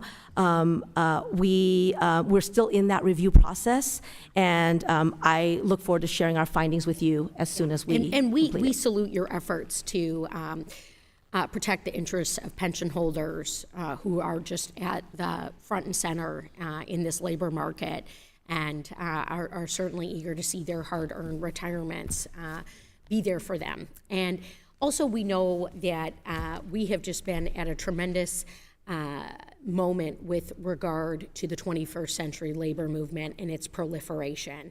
Michigan has been front and center. We were so delighted to see your boss not deliver from a podium or a large rally, but to stand there on a picket line. And I was just wondering if you could talk briefly about the value that labor organizations bring to the workforce to meet the needs of our cutting-edge economy.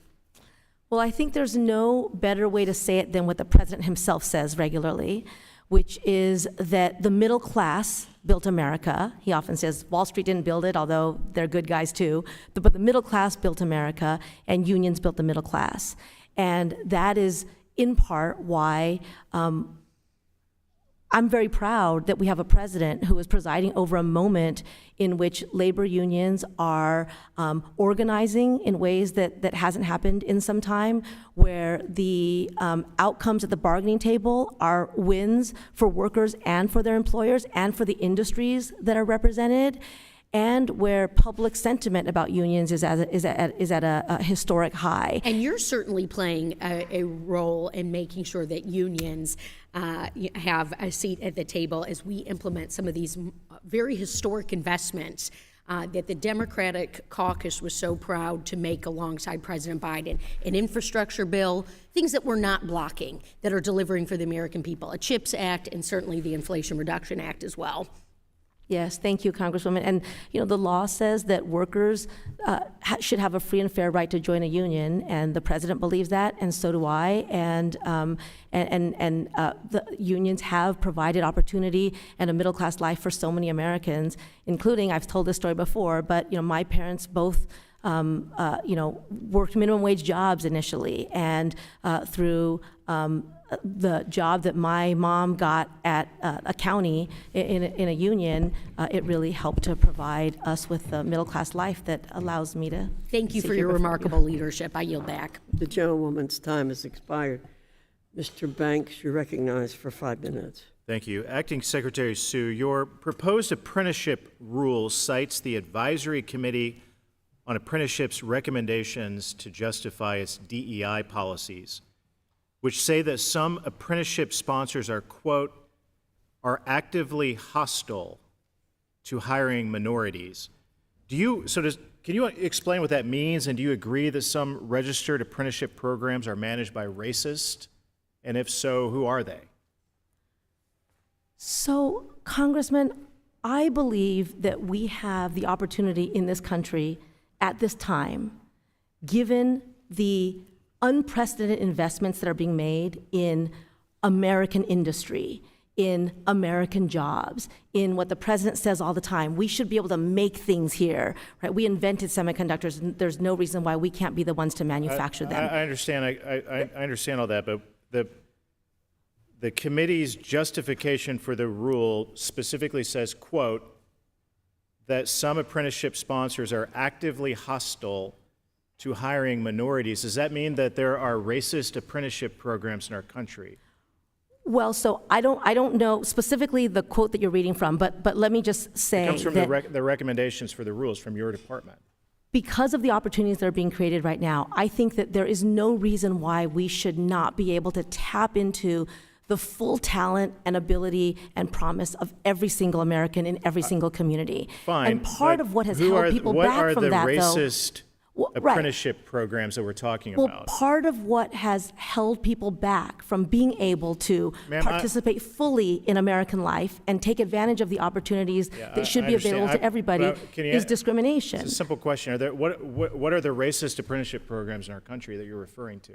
Well, I think that what we should be doing is both making sure that opportunity is broadly shared, and our investments I take it should... you don't want to answer that question, so I'll move on. The recommendations also say that registered apprenticeships have been, quote, the domain of white, able-bodied men. That's a direct quote from the recommendation from the committee in your department. Do you agree with that comment? I don't know what you're reading from, Congressman. What I believe is that I'm reading from the Advisory Committee on Apprenticeships biannual report to the Secretary of Labor, dated May 10, 2023, page 14, that is the justification for the rule, the new apprenticeship rule that justifies forcing DEI programs and mandates on apprenticeship programs. So I'm reading directly from something that comes from your department, and I'm asking if you agree with it. Do you agree with this statement that apprenticeships have been the, quote, domain of white, able-bodied men? Do you agree with that? Sir, it sounds like you're reading from a report that was submitted to me. You've quoted and used to justify the DEI programs and the rule. I mean, this is all coming from your department. I'm just asking if you agree. If you don't agree with this, say you don't agree with it. What I believe, Senator, Congressman, is that we are a country. I take it you don't want to answer which, the question. Let me ask you this a different way. Is having fewer white men in apprenticeships the goal of all of the DEI provisions in the proposed rule? I'm sorry, say that again? Is having fewer white men in apprenticeships the goal of the proposed DEI rules and mandates in the rule? Is that the goal, to have fewer white men in Absolutely apprenticeships? not. Okay.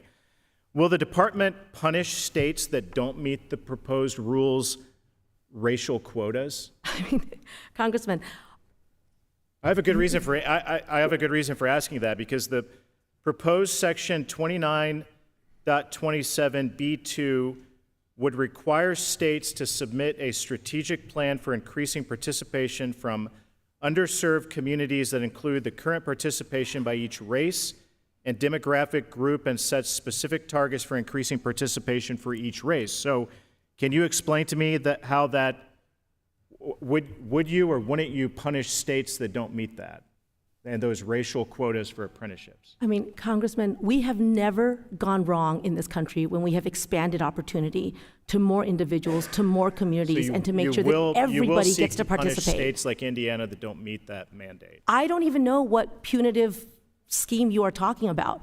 When we engage with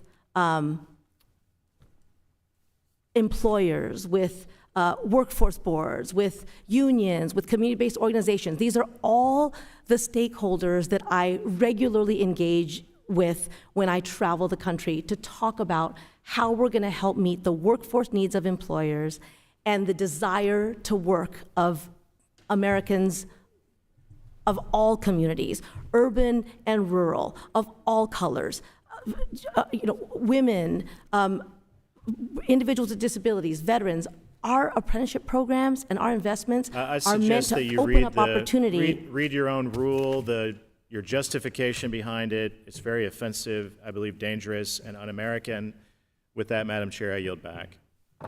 The gentleman's time has expired. Ms. Manning, you're recognized for 5 minutes. Thank you, Madam Chair. Acting Secretary Sue, I would like to thank you so much for your many years of extraordinary service to our country.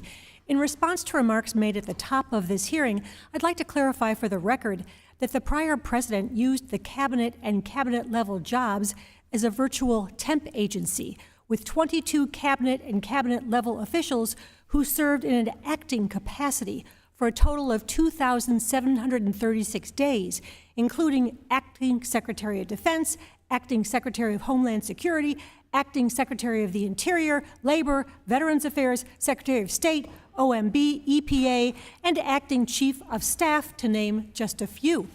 Our job here today is not to beat up on you for things that are beyond your control, but to find out how we can help solve the workforce shortages our employers are facing, how we can help protect workers, our constituents, who are taken advantage of by unscrupulous employers, and help those businesses that are doing the right things for their workers but have trouble competing with employers who cheat or abuse their employees.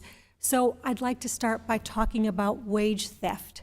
Wage theft occurs when employers don't pay the full wages due to their employees. This includes paying workers less than minimum wage, not paying overtime to workers who work more than 40 hours a week, or asking employees to work off the clock before or after their shifts, and we know this happens. So do you have an estimate of the total amount of U.S. Department of Labor, total amount the U.S. Department of Labor has recovered on behalf of workers due to wage theft? I do. Thank you so much, Congresswoman, for that. So in FY23, we recovered $156 million in wages for working people. And it's worth noting that the overwhelming amount of those wages come from unpaid overtime wages. So over the last several years, the wage and hour division's total enforcement staff has declined. This has resulted in fewer on-site investigations, yet my colleagues across the aisle are proposing significant cuts to that division. Can you explain why it's important to have funding necessary to put boots on the ground to ensure workers are being paid what they're owed? Yes, Congresswoman. I mean, oftentimes the Department of Labor's enforcement is the first and last line of defense, especially for workers who do not have the benefit of a union, who do not have other ways of protecting themselves against wage theft. Now, it's worth noting that the vast majority of employers are trying to do the right thing. They have a business model in which they are supportive of their workers and understand why investing in their workers is the best investment that they can make. Those employers also need strong enforcement to ensure that there is a level playing field for them to compete on. And so if we do not have adequate resources to investigate, and even as it is, we're thoughtful and smart and strategic about how we devote our resources. We don't investigate every employer. We don't need to. We shouldn't. We shouldn't investigate anybody who's in full compliance with the law. But even there, the wage theft that we see, the child labor that has grown, we need to have the resources to be able to combat So let those. me move to the child labor issues, because we've really seen an explosion in child labor abuse cases in the last decade. And again, you're addressing this problem with record low numbers of staff in the wage and hour division, and also a resource-starved solicitor of labor office. What are the effects of your ability to enforce with less staff, and how would proposed cuts harm this mission? Right. I mean, it's really horrific, the kinds of child labor cases that we are uncovering. We're talking about 13-year-olds working on the kill floor of a meatpacking plant on the overnight shift with dangerous chemicals. We're talking about a 16-year-old who recently lost his life working as a sawmill operator. I mean, these are jobs that are dangerous and illegal for children to be doing. We're not talking about a young person learning how to show up on time and do a good job and deal with customers in a job that is appropriate for a young person. And so our ability, children working on roofs, I mean, our ability to be clear that when employers engage in those practices, that they cannot just consider it, the chance of getting caught to be slim and the consequences if they do get caught to be minimal. We have to change that calculus, and having a strong investigative capability is really important to that. Thank you. My time has expired, and I yield back. Thank you, Ms. Manning. Mr. Good, you're recognized for 5 minutes. Thank you, Madam Chairwoman. Secretary Sue, from your official Twitter account 29 days ago on April 2, you tweeted or X'd, if your boss says everyone at work is like family, you might need a union. Do you think it's a negative thing to treat people like family at work? No, I do not. So you would say Congressman. that treating people like family at work is a good thing or a positive thing, or you think that's a negative thing? I think that treating people with dignity, with respect. I want to ask do you think that treating people like family at work is a good thing or a bad thing? I think that I'd like you to say it's a good thing or a bad thing. I think all working people should be treated with dignity and respect, and that the laws that So protect you them would should say be complied treating them with. like family does not accomplish that. No, I Okay, think but that your response was if your boss says that, let me quote again, if your boss says everyone at work is like family, you might need a union. Why would that be? I think that all working people deserve a just day's pay for a hard day's work. So if you're Need to treating be them, able to- and if you have a workplace culture that's like family, I don't know if you ever visited small businesses or not, if you've ever been around a small business where they have longtime employees, they have a family-like atmosphere, they like it there, they want to work there, they've worked there a long time, they're building retirement for themselves and so forth, and they say, hey, this is like a family atmosphere here. You would say that's a negative thing, they need to be rescued by a union? I would not. I mean, my parents Okay, so you had- don't agree with that tweet? You don't agree with what you said? Well, my parents had small businesses growing up, and we, what I learned from them was that you should always treat your workers the way that you would want to be treated. And I would suggest that treating them like family meets that threshold better than anything else. Let me ask you another. But if I could, I'm going to change Congressman, I think subject. I'm going to change subject, Okay. please. Do you think why should not every federal employee come to work in person every day? Well, Why should not every federal employee show up to work every day? first, I do want to say again, because any suggestion to the contrary is both non-factual and I think highly offensive, that the Should every federal employees employee of the show up Department to of work Labor every day? have been working Should every incredibly federal hard employee show up to work every day? through incredibly difficult circumstances and without all of the resources that we need, which is why we come with this budget request. So you proposed a recent policy change that instead of reporting 2 days a week, we're going to report 5 days a week to work instead of 2 days a week. That's what you reported. That's your new rule, supposedly, for the Department of Labor that's not even been implemented yet because they are literally protesting showing up to work. And I'll tell you, I hope you've seen the irony in this. On March 19, a group of Department of Labor employees showed up in person. See the irony there. They showed up in person to a federal building in Boston, not to work, mind you, but to protest the proposed plan to show up to work 50% of the time. So they wouldn't show up in person to work. I don't know why they didn't protest remotely, but they thought they needed to show up in person to protest having to come to work in person. Do you see the irony in that? I mean, Congressman, I think it's not right to ridicule the hard work of federal employees. Well, I would suggest that if they're not showing up to work, they may not be hardworking federal employees. Wouldn't you maybe agree with that? Well, for example, many of my staff show up not to an office to work because that's not their job. We agree on that. Their Many of your job staff is do to- not show up in person to work. their We job is- agree on that. That doesn't mean they're not showing up to work. I said show up to an office. So you're going to suggest they work better when they're not in person? I'm saying that some I of can our tell you, our constituents would say they're not getting adequate and effective service from most federal agencies, especially since some 80% of them don't come to work, they don't show up to work. Our constituents have to show up to work. We choose to show up to work. Our constituents expect us to do that. But you think you're not even implementing your own rule. They have to show up to work 50% of the time. I mean, Congressman, I do not believe that your constituents would be the ones who are getting federal workers' compensation claims, which we have continued to process and have cut down the timelines for doing so. I do not believe that your constituents are the ones who are relying on the department. This administration is trying to change the rules to make it harder to fire federal employees in anticipation of a new administration. Why would they do that? Why would they anticipate with a new administration they might need to protect federal workers from being held accountable and unperforming workers, maybe those who don't want to show up to work, by the way, that it might be easier to fire them? Why would this administration be fighting that in anticipation of a new administration? I mean, Congressman, federal employees are civil servants. They're public servants. I'm going to submit that they're not serving when they're not coming to work.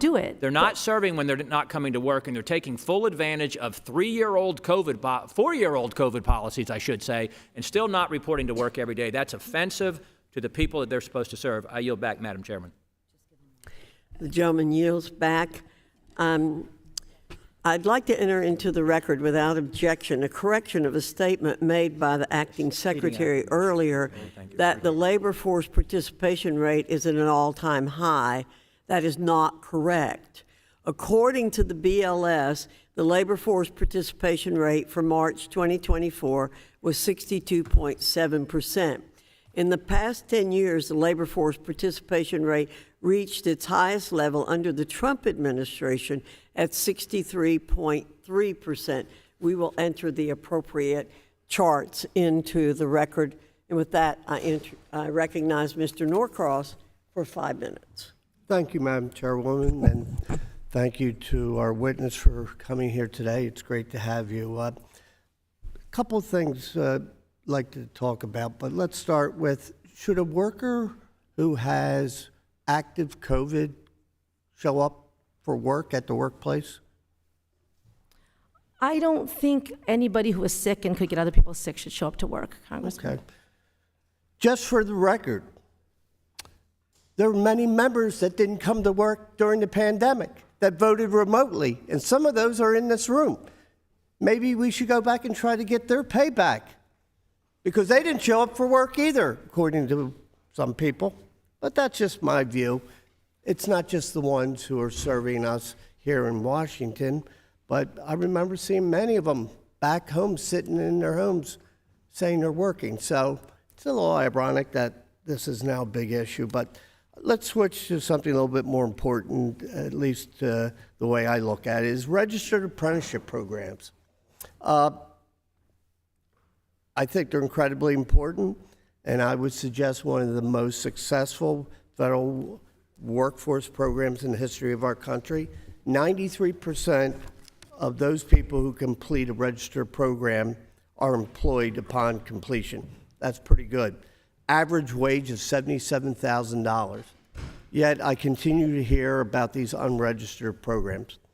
Madam Secretary, is there anything in the law that prevents a company from privately creating their own registered program? Right, there's nothing preventing that, Congressman. So at any time, any company can say, I'm creating this unregistered program, and do it. Nothing in the law. It's only when they want to receive monetary dollars or accreditation from the federal government that they have to follow those registered rules. Remember that. They can do it anytime they want. It's when they want us to give them the money that we're saying you must follow the rules. And let me give you a good indication why. There's something called storm break. It's the largest group of employers and employees in this world. When a hurricane, a tornado, natural disaster hits an area, it wipes out the power systems that the utilities provide. And something called mutual aid or storm break, people come from around the country. And what makes that work, because historically, it used to be one of the most dangerous times for workers being killed, because people turn on electric, there's backfeeding from solar panels. A registered apprenticeship program allows this to happen, so that those who are being trained in California on the utilities are the same in New Jersey or the same in Florida. So we all come together understanding there's a certain way to do it. This is just one example of the value of a registered apprenticeship program. Can you talk to us where that is today? Is it now the law of the land to have registered apprenticeship programs?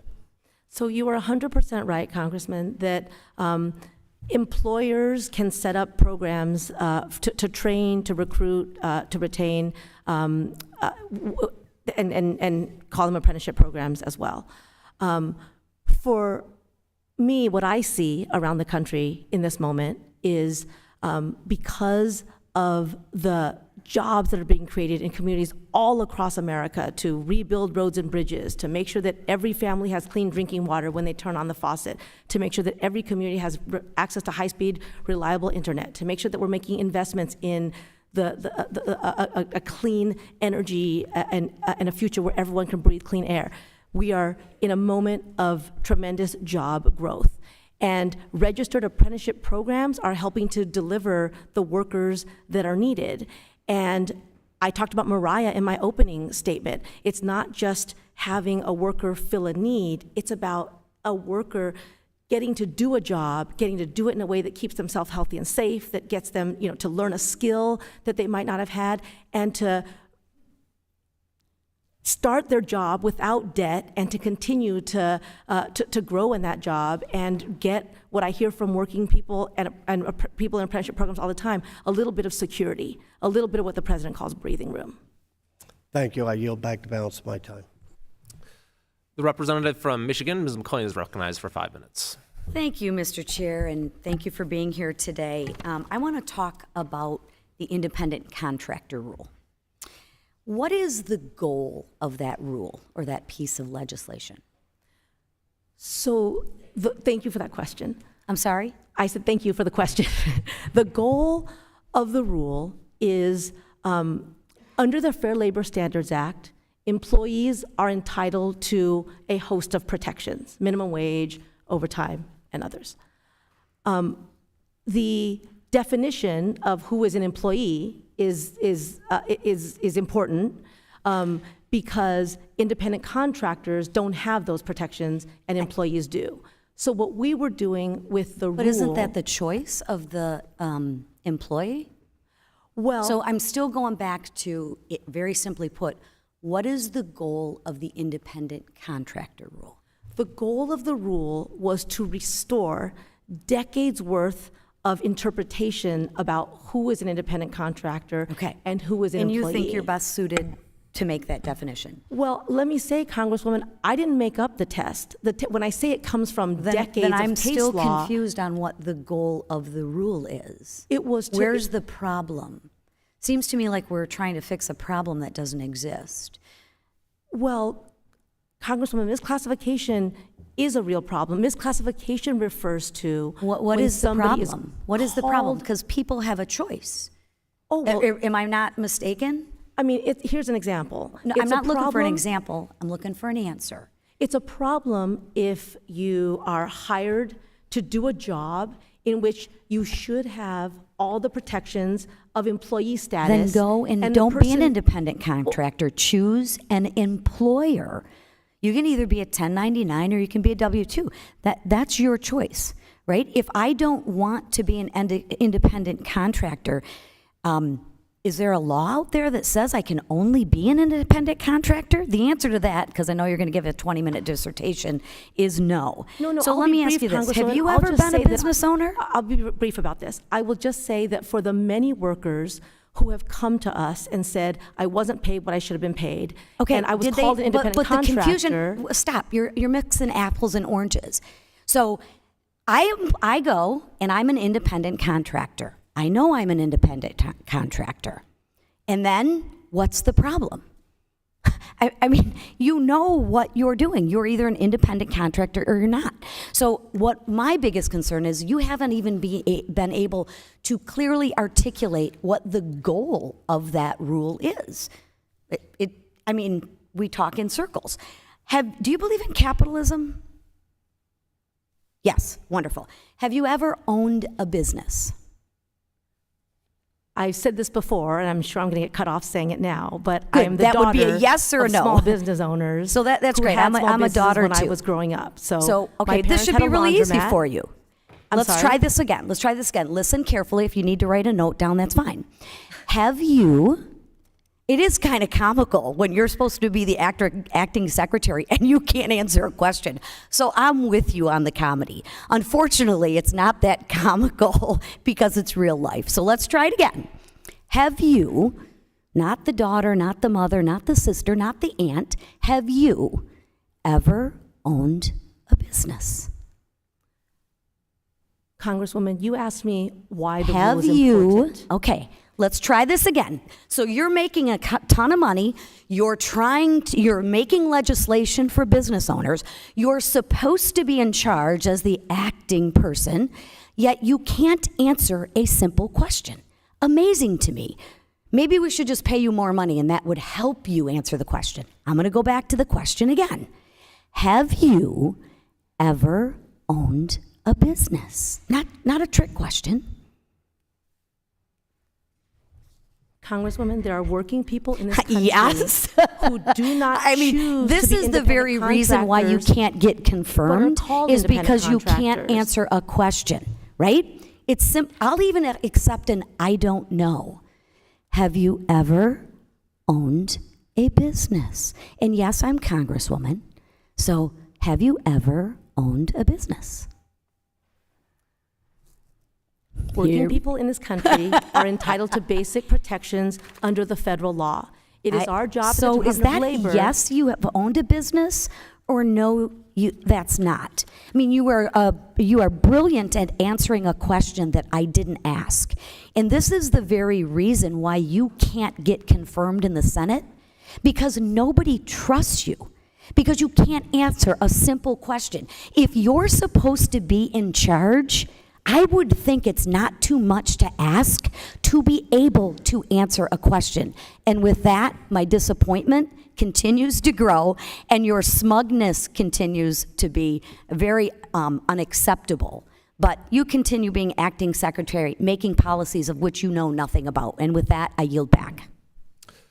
The representative from California, Mr. DeSaulnier, is recognized for 5 minutes.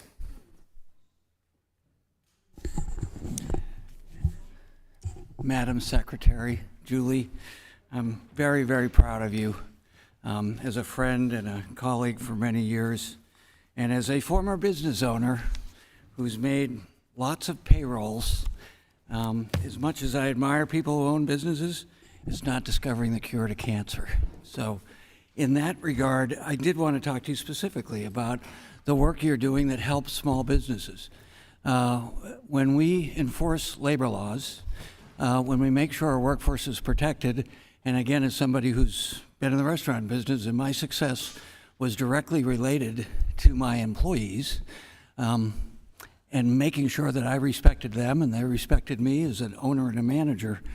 A lot of what we're doing here is making sure that the underground economy and people who don't respect their employees, who don't pay them, who don't go by the law. We found out in California, actually, former Congresswoman Mimi Walters and I did an underground economy. I think you might have been there then, and just looked at how hard it was for business owners who complied with labor laws, amongst others, to compete with the underground economy, which at that time was about 25%. So we aggressively, in a bipartisan way, went about that. So a lot of the work you've done is actually not just in protecting the employees, but protecting high road employers, the Costcos of the world as opposed to the Walmarts of the world, I would say. So in that regard, a perfect example is something we worked on together, our staff and your staff, on the multi-employer pension. We, by doing what we did, no taxpayer money was expended. We saved retirement for 800,000 American workers. Let's see, 40,000 in Michigan, 40,000 in Ohio, 22,000 in Wisconsin. That was a real accomplishment. We really struggled with how we were going to save central states and make that hold. And one quote amongst the many, many stories we heard about individual Americans, from gentlemen from Wisconsin, I saved and planned for my pension to help me pay my bills in retirement. I had a bad back and knees, and do not see a job I could accomplish after working for the trucking industry for years. My wife worked at public school and has a small pension which will not cover our bills. How do I get a job in my mid-70s, given that my retirement might go away? I worked long hours in terrible weather to earn my pension and thought I planned for my retirement and trusted it. I really worry about how we will survive with no pension. We saved that man's retirement. You did, your department and our committee. It's sort of surprising to hear the majority even bring this up, given the subcommittee work on this, where I would describe it as political malpractice of their assertions that dead people get paid and taxpayers paid for this. Could you respond a little bit more? You didn't have time to respond when the chairperson was asking you. This was a real success story, and it was a success story for small business. We estimated that up to 3,000 businesses, small businesses, would have gone bankrupt because of their obligations had we not done, and had you not done in your department, done the work you did. Thank you very much, Congressman. That was a big accomplishment in making sure that working people who had saved their entire careers for retirement were able to actually have a secure retirement. As you noted, it was also very important for the employers who would have been stuck without real options and would have either gone bankrupt or had to try to get loans without the ability to do so. And so this was a real example of Congress coming together, certainly in partnership with President Biden, who has long been a champion of making sure that every working person who saves for retirement actually gets that retirement into their hands. I mean, this is about basic security, and the fact that some of that money came back from central states was actually, the process worked. None of the money went to somebody who should not have had it. And now there's been new safeguards put in place to make sure that that continues to be the case. Did we find anywhere, any place, at any time, any evidence that dead people got money? No, there's no evidence of that at all. Do you have any idea where that came from? That talking point, you mean? I mean, that did not happen. The money has been returned. There are safeguards in place, and we continue to implement a program that has had an incredibly impactful outcomes for working people and their families. Thank you, Madam Secretary. And some people don't like competent women, but I certainly appreciate your work. The representative from Illinois, Ms. Miller, is recognized for 5 minutes. Thank you. Acting Secretary Sue, the Department of Health and Human Services and Homeland Security have acknowledged the spike in child trafficking under the Biden administration. Even the left-wing New York Times has been forced to report on the child trafficking crisis at our southern border, which has been caused by Joe Biden. On this chart here, you can see the massive spike in child trafficking during the Biden administration because Joe Biden is allowing cartels to traffic children across our border. Acting Secretary Sue, do you believe that the open border policies of the Biden administration have caused an increase in the child labor violations? So, Congresswoman, as somebody who has worked directly with survivors of trafficking, I think that human trafficking is, it's devastating, it's terrible, Okay, it's that's harmful. not my question at all. Do you believe the open border policies have caused this spike in child trafficking and exploitation? Yes or no? No. No. Okay. Well, look at the statistics here. How do you explain this? Better put your glasses on there. See? The spike is during your administration. You own this because your policies have created this crisis at our border. I want to know, do you or Joe Biden take any responsibility for the spike in child exploitation? So, Congresswoman, to be clear, trafficking is one thing and child labor is something else. Sometimes the two it could be because of trafficking that children are working in illegal conditions. DHS is reporting that 85,000 children who cross the border are missing. Does the Department of Labor have any idea where these 85,000 actually plus? When I was at the Border Patrol suggested it's over 100,000 children. Americans are just outraged over this. Do you have any idea where these children are? I mean, Congresswoman, when I talk about child labor and the increase in child labor, one of the reasons why we are able to document an increase is because the Department of Labor is doing our enforcement duty. The cases that have come to light because we are investigating, we are working on the ground to identify where you have children as young as 13. You are not dealing with it. You have lost 85,000 children. Okay, so you don't know where these children are. Are you horrified that you don't know where these 85,000 children are? I am horrified by the child labor that we have uncovered in too many workplaces. You have lost it. Joe Biden and his administration have caused this. So moving on, Acting Secretary Sue, the job estimates from the Bureau of Labor Statistics are consistently false. Financial media outlets have reported the numbers are repeatedly false. As you can see here, the reports, either you're putting out fake numbers to get Joe Biden good headlines and then quietly revising the job numbers down, or the Bureau of Labor Statistics is failing to report accurately the numbers. Why should we continue to fund the Bureau of Labor Statistics when it's clearly not fulfilling its duties? Congresswoman, the Bureau of Labor Statistics puts out the most reliable data about our workforce, about unemployment, about job growth in industries that there is. Okay, Now- never to this level have the numbers been so inaccurate. So Well, who is but- responsible for this, and has anybody been held accountable for the Congresswoman, mistakes? those headlines do not show that they're inaccurate.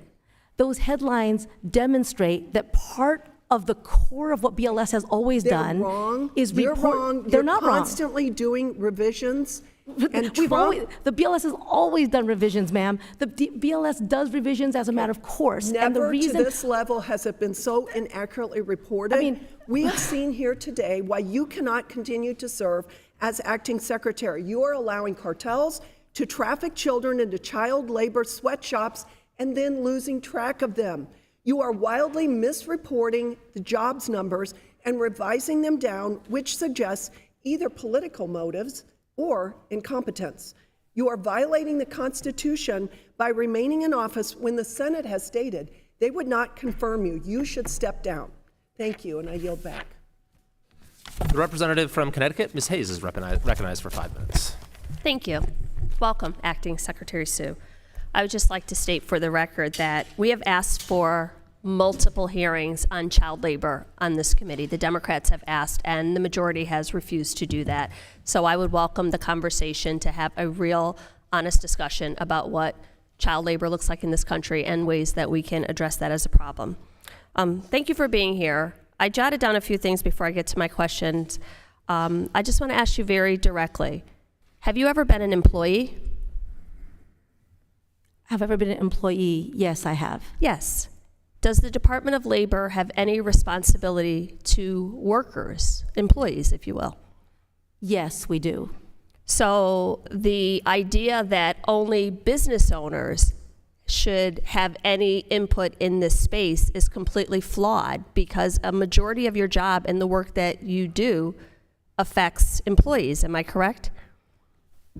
Yes, our fundamental mission is to serve the working people of this country. That's what I thought. So it's actually quite appropriate that someone who has been an employee would lead the Department of Labor. Yes? Yes. Yes. Thank you, Congresswoman. I also want to bring up another interesting thing that I heard. In my district, I've seen a lot of businesses who hire individuals with disabilities, cafes that are thriving, new businesses that have opened. It's actually a very just exciting trend in the district where the community is involved and invested. We've also seen a lot of second career older Americans who are getting trained for a new career as a result of workforce development. Can you tell me why the Department of Labor even cares about programs like diversity, equity, and inclusion? Thank you, Congresswoman. So as I've said, we have seen record labor force participation of prime age working people in this country. We're also seeing record levels across various communities, including people with disabilities. And that's really important to us. We have an Office of Disability Employment Policy at the Department of Labor because it's so important to make sure that when we create opportunity, everybody gets to participate. Part of what we are seeing when it comes to individuals with disabilities is because of really changes over the last couple decades, more and more individuals with disabilities are doing work through something called competitive integrated employment, which also allows them to participate more fully in the workplace. This is good for them. So diversity, equity, and inclusion includes bringing all people into the workplace and making sure that they have a full workplace experience. Yes, yes. That's what I thought. Thank you for sharing that, because I think people are confused about what that means and how we all benefit when we put more people back to work. Another thing that I heard come up in this hearing over and over is just the idea of people working in person. And I think that if we are looking, if our programs are geared to training the next generation workforce, we have to be creative and innovative and get people out in the communities. And to your point that you said over and over, showing up to work does not mean sitting at a desk all day. Sometimes it's face-to-face in the community talking to people. In the time that I have left, I will get to my actual questions. I'm really, really interested in the Career Training Fund that the Department of Labor has included as part of their proposed budget, $8 billion for this program. I have two questions. One kind of dovetails on what I just asked. How would this program incorporate the existing workforce, but also keep pace and prepare for a changing workforce? And what supports would be provided for participants, things like food, transportation, things like that, that people need to remove the barriers so that they can get this training? Thank you so much, Congresswoman. So I often say that I think of the workforce system as a form of infrastructure too. It's not physical roads and bridges, but it's the roads and bridges that connect people to the jobs they need and employers to the people that they need. And that infrastructure has to be as strong as our physical infrastructure. So the programs we've been talking about today are part of that. Registered apprenticeships, for example, sector-based training, the role of educational institutions. So the $8 billion grant is meant to help to supplement, to make sure that every individual who is looking for a job and who needs to be in a training program to do so has some support to do that. It's one piece of the overall puzzle for how we meet this demand that employers have. And again, in a growing economy, we're seeing more and more employers looking for workers. That everybody has the support that they need to do that. And we look forward to working with you and other members of the committee and of Congress to Thank you. I'm over my time, but I do appreciate you being here. And the last thing I'll just say is that we worked really hard on the legislation to get people back to work, to make things here, and to get language like fair labor standards into that legislation to make sure it affects our communities. I would really appreciate a commitment from the department to make sure that that is followed all the way through so that my constituents feel the benefit of that work. You have my With that, I yield commitment, back. Congresswoman. The representative from Texas, Mr. Moran, is recognized for 5 minutes. Thank you, Mr. Chairman. Acting Secretary Sue, my name is Nathaniel Moran. I've got a few questions today about the Regulatory Flexibility Act and the new independent contractor rule. First, let's start with the Regulatory Flexibility Act. Can you tell me if you know what that is? I believe that you are talking about a rule, a law that we adhere to in our rulemaking to make sure that we are hearing from all stakeholders, including small businesses, in the process of our rulemaking. I'll give you a B because you exactly right. You have to do it. You have to listen to the small business owners, but then you have to quantify in your rulemaking process exactly what the effect would be, the administrative burden, the cost burden on small businesses if a rule was to go into place. From 1980, it's been around for a long time. Most agencies actually don't do it. About 75% of the time, they actually don't go through the process they're supposed to go through. In this particular case, I'm glad you even know what it is because I want to ask you about how the Department of Labor goes through this process and how it went through that process on the independent contractor rule. Do you know? Thank you, Congressman. I hope my parents aren't watching because they'll not like that B, but thank you. I know the rule because we take our obligations in the rulemaking space very, very seriously.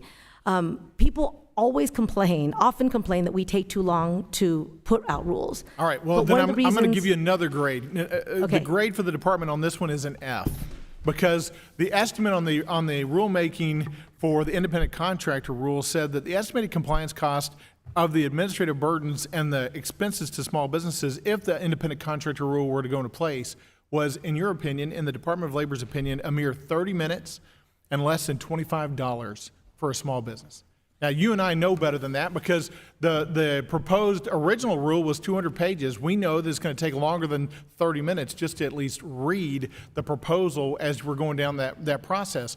But for businesses, if they've got people going from independent contractors to now employees, we've got a ton more expenses that are going to be on the line, including new health care expenses, tax expenses, workers' compensation expenses, retirement, paid leave, all of that stuff that you tout as a benefit to businesses is actually a burden on businesses.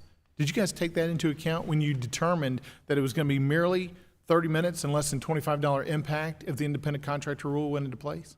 So, Congressman, as I said, we take all of our obligations seriously. When it comes to rulemaking at the Department of Labor, when we do OSHA rules, in fact, we have another requirement to engage with small businesses. And then in all of our rules, we comply with the act that you named. So who is it in the Department of Labor that should get the F? Is it you or a person under you? And I'd be glad to get a name of the person that actually said it's a mere 30 minutes and $25 for this independent contractor rule. Well, Congressman, being that it's National Small Business Week, I also want to say one of the things that we make sure to do is to provide as much compliance assistance as we can so that once our rules are put in place, we are helping, especially small businesses who we know bear different burdens, who we know don't have the HR shops or the legal shops that might help them to do all of that Between work. the two of us, I'm the only one of us that was a small business owner. I can tell you the federal government is not there to help you. It is there to put a burden and regulatory barrier in front of you most of the times to exceed and to succeed in this life. I mean, I'm going to stop respectfully, there. though, sir, the small businesses who really need a level playing field on which to compete so that when they play by the rules, others do too. Yeah, and I can tell you We're most small different. businesses are people that want to try to get into small business, minority-owned businesses and women-owned businesses in particular need the independent contractor rule to be what it was, not it is. I'm going to yield the remainder of my time to Mr. Kiley, and then he's going to pick up where I left off. Mr. Kiley? Good morning, Acting Secretary Sue. I only have a few seconds here, so maybe just to lay some groundwork. Can you just let me know how things are going with the implementation of the independent contractor rule? I think it's been about 7 weeks or so. What has changed? What have there been enforcement actions? What's going on there? So we have some tools in place. They're basically small entity guides to, following up on Congressman Moran's question, to help small businesses, but employers, to understand the rule and to be able to comply those are with it. educational. That's one. But in terms of the department, doing enforcement actions or otherwise, acting to enforce the new rule, what have you done that's different than under the old rule? I mean, misclassification has been a concern of the department, making sure that employees who should receive all of the labor law protections to which they're entitled actually get them. I don't know if we're talking past each other deliberately or unintentionally. So let me just say, I think there's a difference between somebody who sets up shop to do something that they have a talent, they have an ability. It could be somebody, somebody sets up they're an independent contractor to do plumbing, and we hire them to come do plumbing in our building. There's something different between that and someone who's an employee working in a situation, sometimes side by side with other people who are actually called employees, but they're called independent contractors and therefore denied their basic rights under the law. Okay, we'll continue this conversation in a little bit. At this point, I'll recognize the representative from Pennsylvania, Ms. Wild. Thank you very much. Secretary Sue, let me just say thank you for coming back to endure yet another hearing before this committee. I apologize for the occasional lack of civility. In my many years of courtroom experience before I came to Congress, this kind of lack of civility, cutting witnesses off, not letting them finish an answer, not really caring what the truth of the matter was, or drawing upon their experience to provide a full picture, would never have been tolerated by a judge. I know we're not in a courtroom. Sometimes I often wish that we were, so that we had somebody independent who could call out that kind of thing. I have never owned a business, but I, as a lawyer, for 35 and some years, represented many businesses, both small and large. And during those years, I often had occasion to counsel one of my clients on whether they could classify an employee or certain employees as independent contractors. Often, the business was very anxious to classify them as independent contractors for reasons that I think we all are aware, but just to summarize, because the wage laws, safe workplace protections, retirement benefits, and other benefits would not go to such employees or such independent contractors. I many times had to go through with these employers the 6-factor rule that has, for a very, very long time, been the rule in this country until the Trump administration decided to get rid of it, and explain to the employer why these people that work for them could or could not be classified as independent contractors. And it was a very detailed process. And I will say, sometimes I didn't give my clients, the business owners, the answer they wanted, but it was the truthful legal answer. And so I think it's really important that people understand more about the independent contractor rule and the misinformation that has come from my opponents on the other side of the aisle about this rule. Can you explain what it does and does not do? The Biden rule I'm talking about that was put back into place to reinstate that 6-point Thank test. you, Congresswoman. Sure. So the test for whether someone is an employer or independent contractor has been developed over many decades, mainly by courts.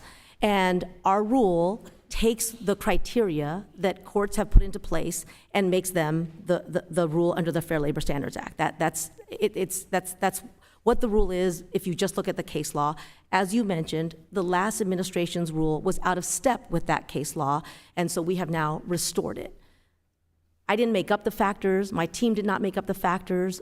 We put in place a rule that was the standing rule for a very long time, and So it is just- multifactored. Just let me interrupt briefly. So it wasn't, in fact, a rule that was fashioned on the California Assembly Bill AB 5, but rather was a reinstatement of what has existed for decades? Correct. And in fact, we were explicit in doing it that we did not have the authority to adopt what was AB 5, but the ABC test, which exists in a number of states. Okay. And so what kinds of cases have you seen that are problematic in your position in terms of violations of the independent contractor rule? Tell us how it hurts workers. So I mentioned, for example, we've had a case recently that involved residential home care workers. These are caregivers. The Congresswoman Jayapal talked about just how so many workers in that industry end up working long hours, low wages, without basic protections. We see this in restaurants where someone is washing dishes and is called an independent contractor. We have seen it in hotels where a hotel operator will hire some housekeepers, cleaners, to do the work as employees, and others doing the same work call them independent contractors. And those are great examples. By the way, often that enables the employer to avoid certain kinds of payroll taxes. Am I correct? That is correct. And in turn, the worker is not getting the benefit of those payroll taxes, such as paying into Social Security and benefits and that kind of thing, correct? Correct. And is it correct, by the way, there sometimes seems to be a difference of opinion on this in this committee, but the Department of Labor is not there just to protect the rights of employers, am I right about that? Correct. But workers. Yes, and in doing so, we also help create a level playing field and support a strong economy that also benefits employers. Thank you very much.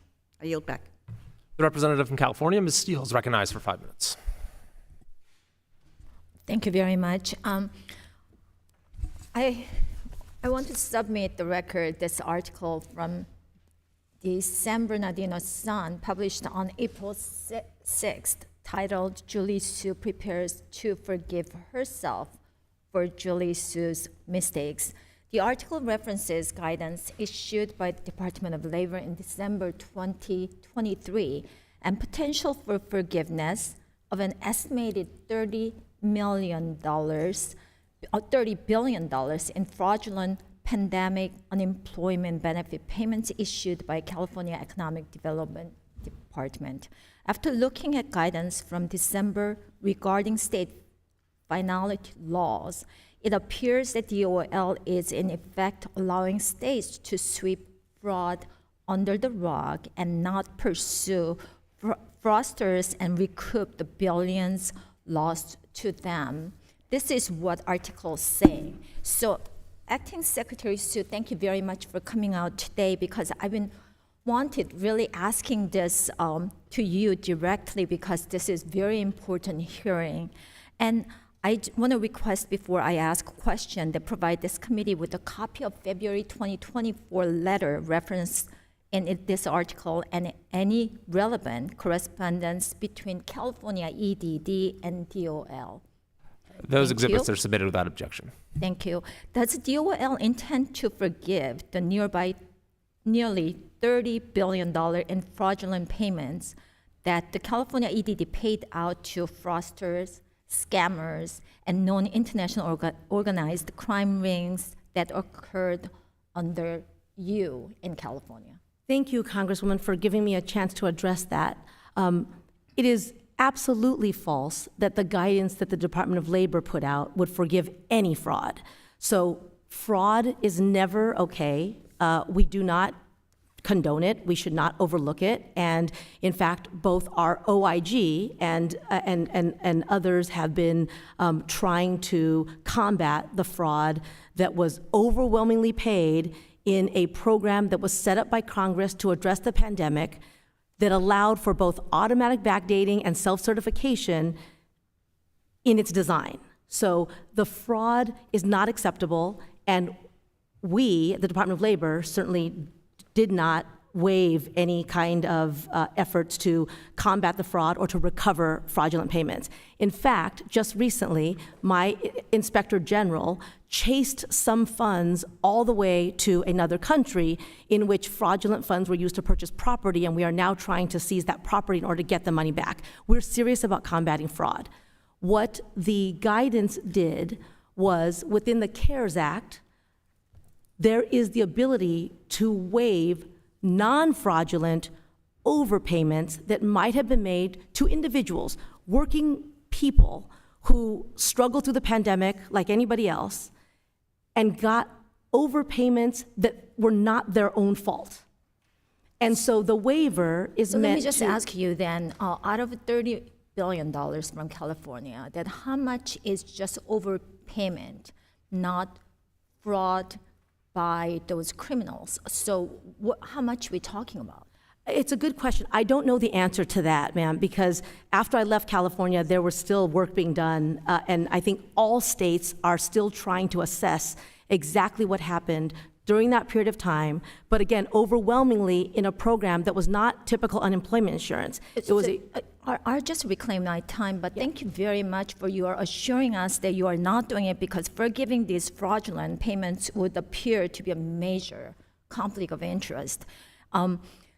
Wait, Congresswoman, can I also clarify that the guidance was not just for California? The guidance about non-fraud overpayments. I get that because out of $130 million, 25% actually fraudulent payments was made in California. So that's why I'm asking you for that. And not only that, State Controller knows California is waiting for final federal approval of EDD's request on indicated in the February 2024 letter before the event can be recognized in the financial statement as a forgiveness of debt. That's what actually they wrote it on the financial report on the California financial report. So I really want to see that why they created this kind of language on their financial statement, because you already knew, because you are the one stated that EDD's lack of preparation left it unable to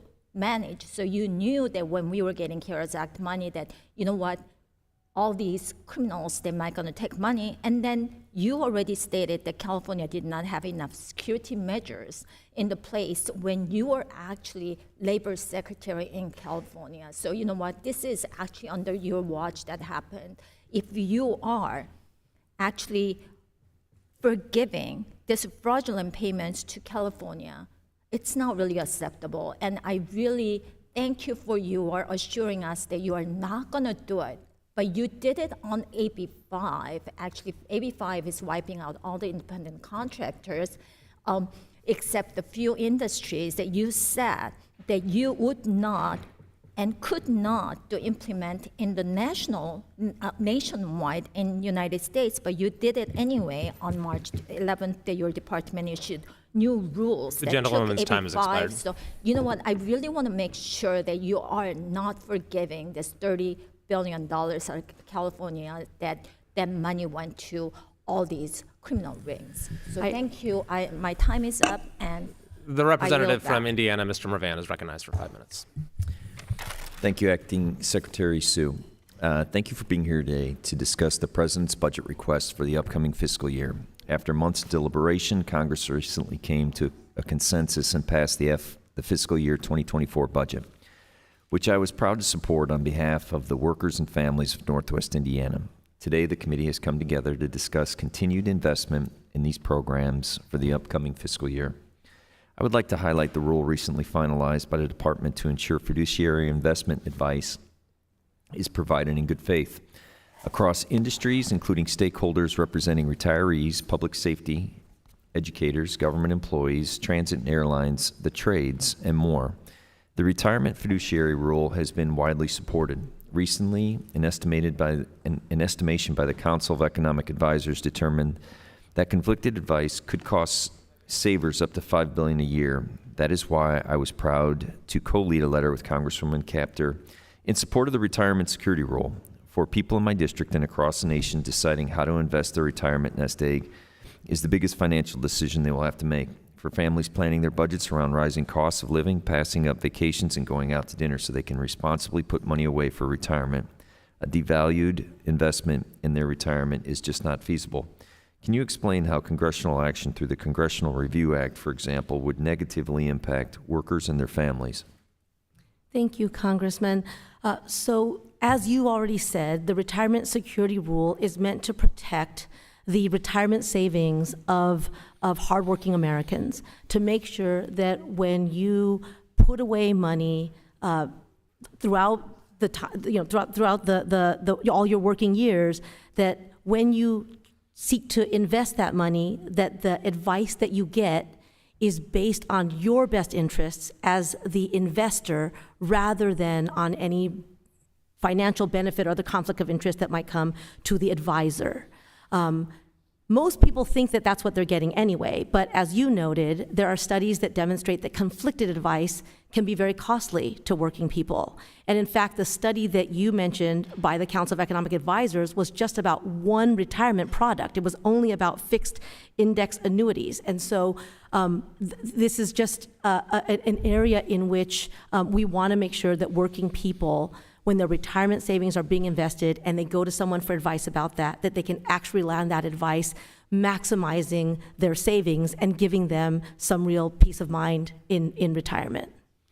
Additionally, how does the President's budget request for the Employee Benefit Security Administration ensure the department has the resources to protect retirement benefits, particularly those of small savers, from poor conflicted investment advice?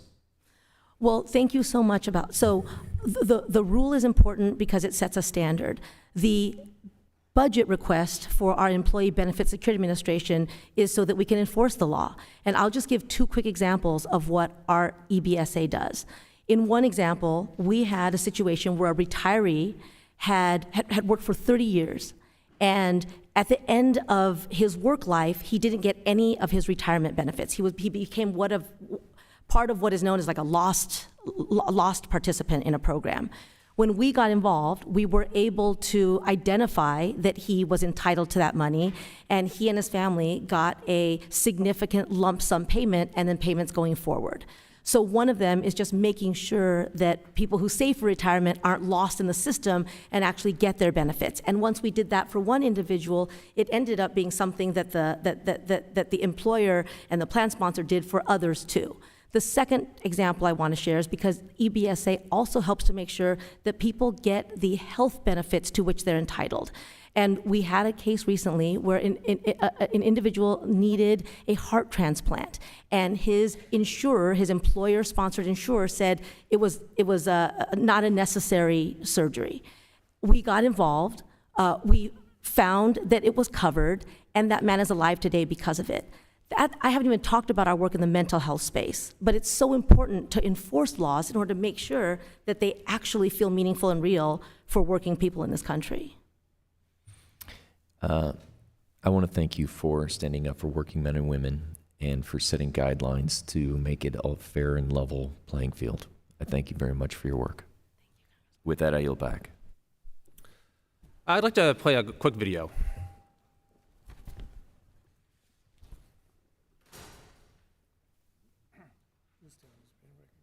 I'm sorry, did you ask me a question? I recognize myself. We're going to play a quick video.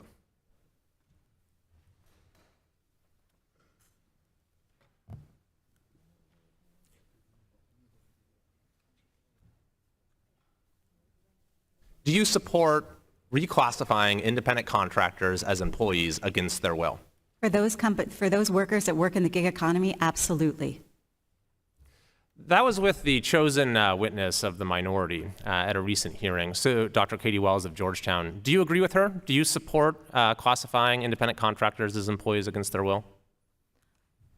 I'm so sorry, Congressman. I didn't realize. Can you just do that again? Sure. Let's play it again.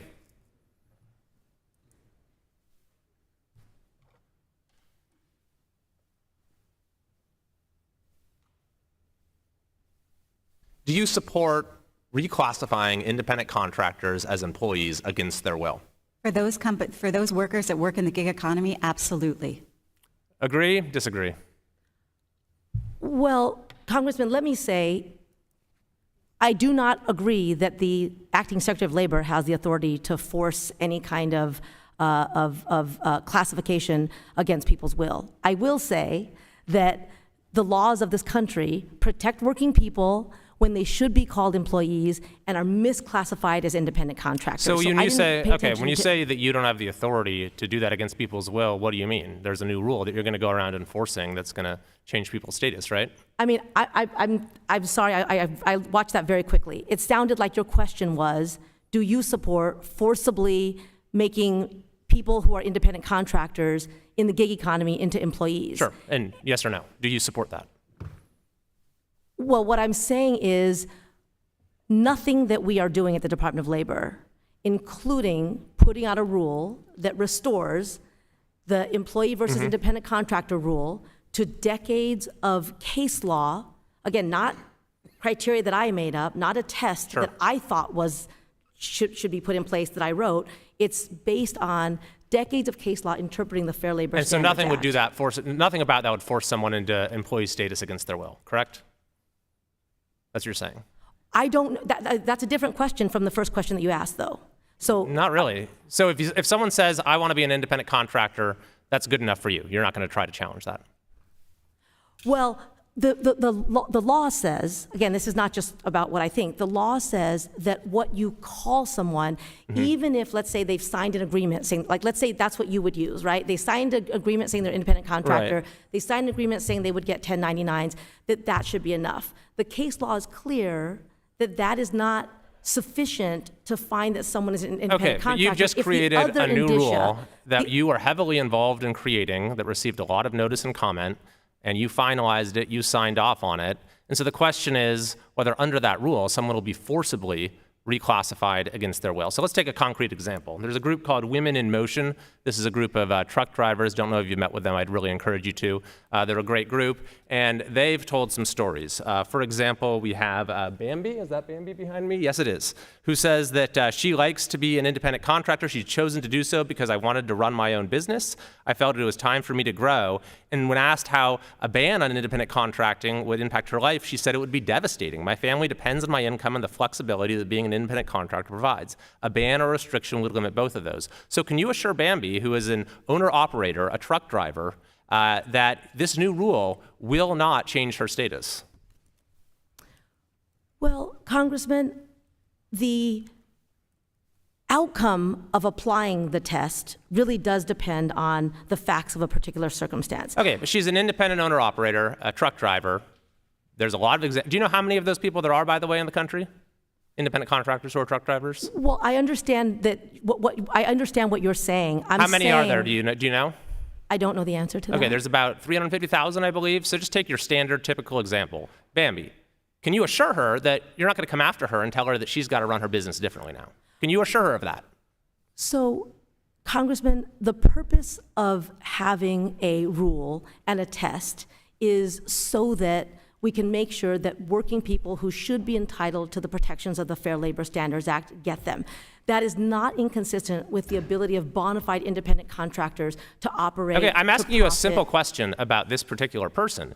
And you can answer these questions because when you were labor secretary, you didn't enforce AB 5 against whole categories of people that were exempted and were defined in the statute as it not being subject to. So I'm asking you right now, are independent owner-operator truck drivers going to be treated differently under the rule that you just published than they were under the pre-existing rule? Yes or no? Well, first, let me say, Congressman, what you just said yourself is that several categories were exempted from AB 5, so therefore not enforcing against them is what the law said, right? They were not covered by AB 5. Right.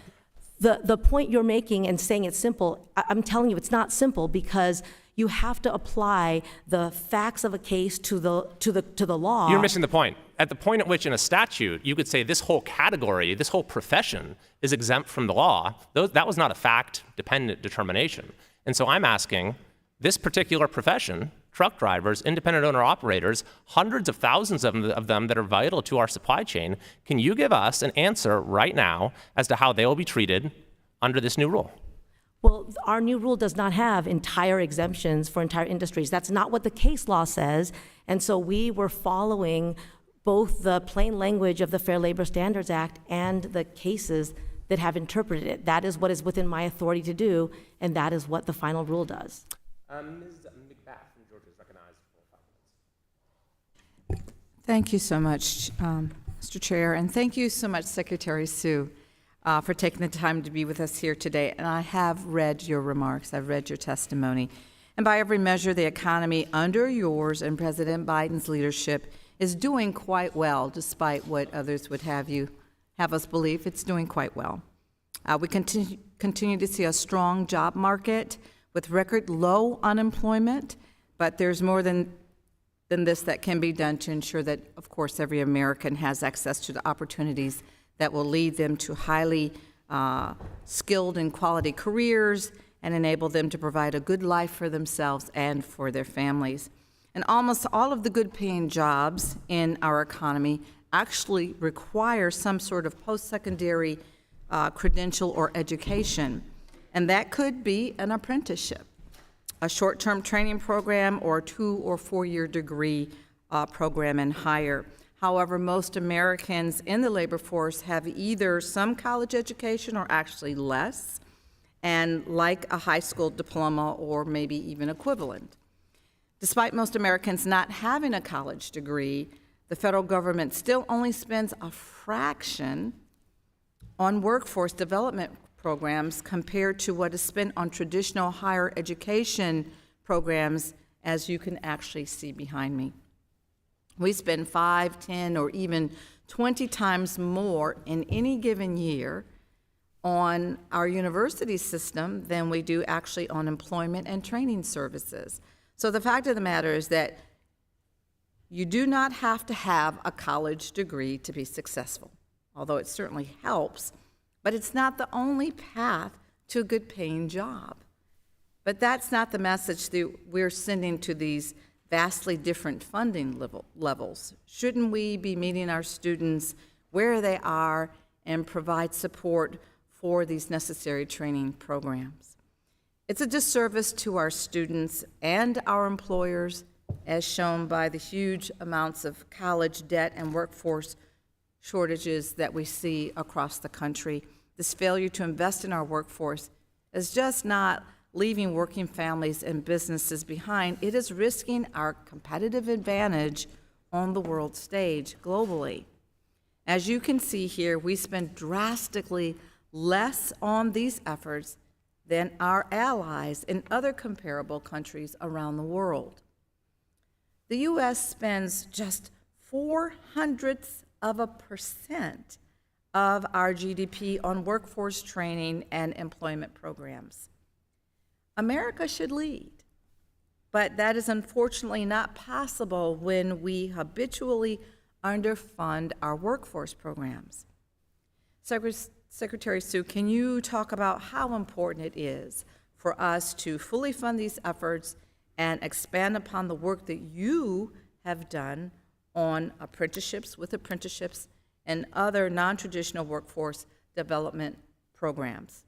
Thank you very much, Congresswoman. we have models for what works to connect people to good jobs and employers to people. I travel the country and I've seen them. You are hopefully seeing them in your districts too. And we need to scale those models, both because employers are looking for working people and because working people are looking for good jobs. And so registered apprenticeships is one of those I've talked about our workforce system as being a kind of infrastructure too, roads and bridges that connect people and employers. If that is the case, then registered apprenticeships are like super highways. They are a very effective way of bringing people who do not have a 4-year degree and don't want to get a 4-year degree into the workforce, into a good paying job with security and a lifelong opportunity to be able to contribute, to build, to make things.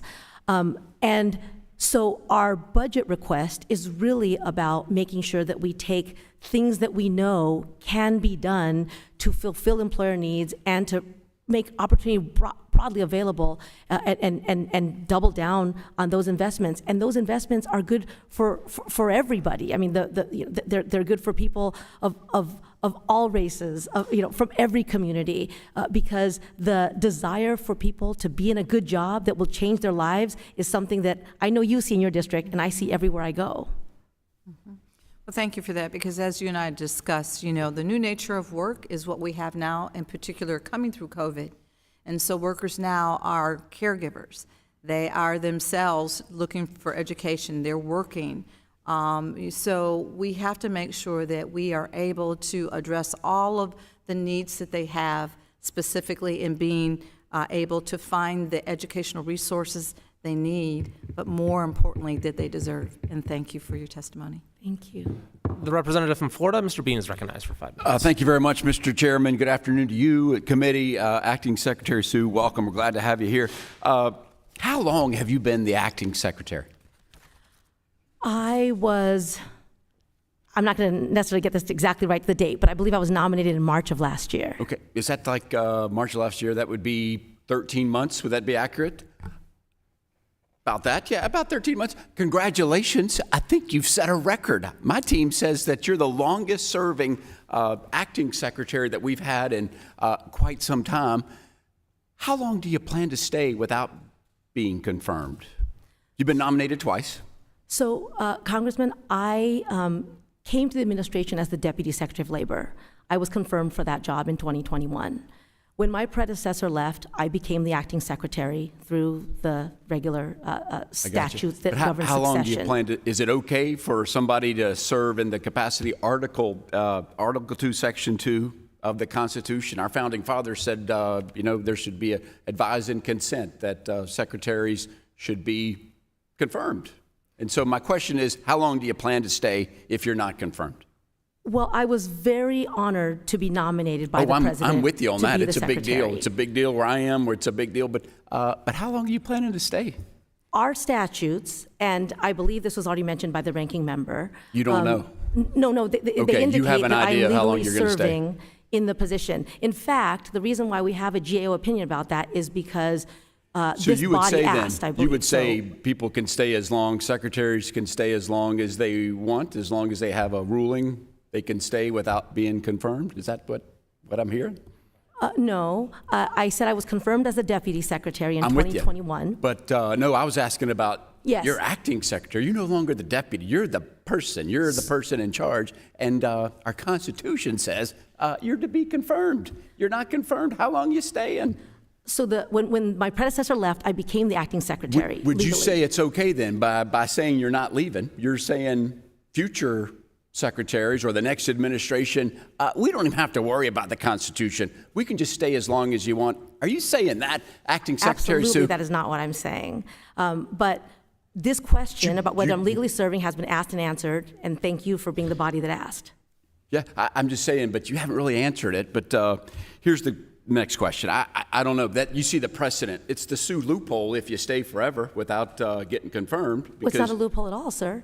You're staying without. confirmed. I'm just asking how long you're staying. Which, by the way, happy Small Business Week. This is a week you've acknowledged it. I'm on the Small Business Committee. We're having a showcase in the Visitor Center today at 3 o'clock. If you go talk to those business owners, I encourage you to do it. They're going to tell you that they're getting strangled with new rules, new regulations that makes it very hard. I've owned 4 small businesses. It's tough. You're often the first one to come, the last one to leave, and the last one to get paid. It's a struggle all the way. Sometimes that small business is an independent contractor. The last survey I saw, 86% of independent contractors love it, what they're doing, love the gig economy, love doing what they're doing. They don't want to change. And so I know Chair Kiley asked you this, but are you willing to continue to reclassify with over 86% of independent contractors saying, I want no change, I love my job, and that's going to threaten their livelihood? Are you still willing to go forward even though this is going to be against their will to reclassify them as an independent contractor? Well, Congressman, in addition to the 15.3 million jobs that have been created in this country since President Biden came into office, we are seeing a small business boom at the same time.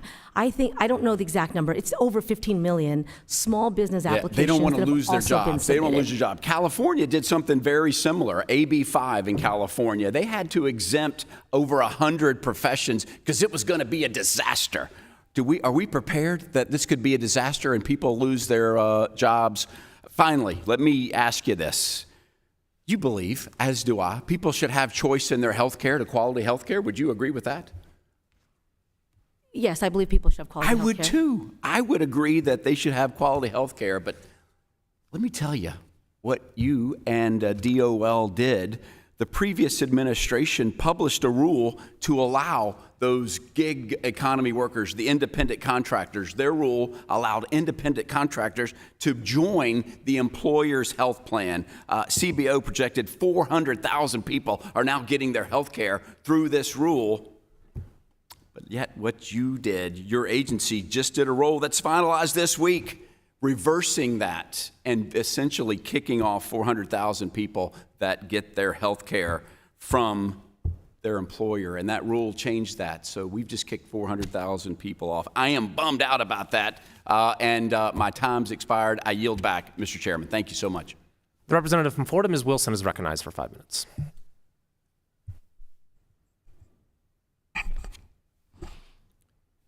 Thank you. And I'd like to thank Acting Secretary Sue for being here today. Welcome to you.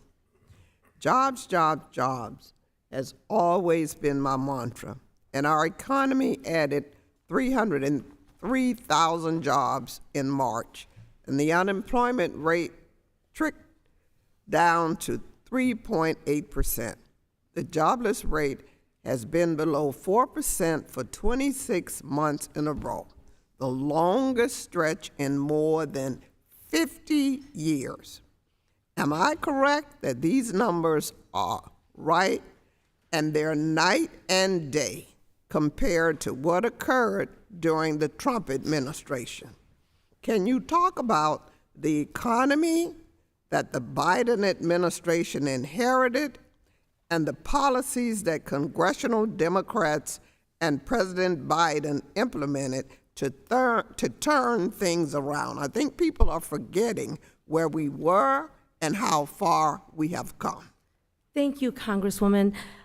Yes, when President Biden first came into office, just to do what you just said, to think about where we were, unemployment rate was at an all-time high.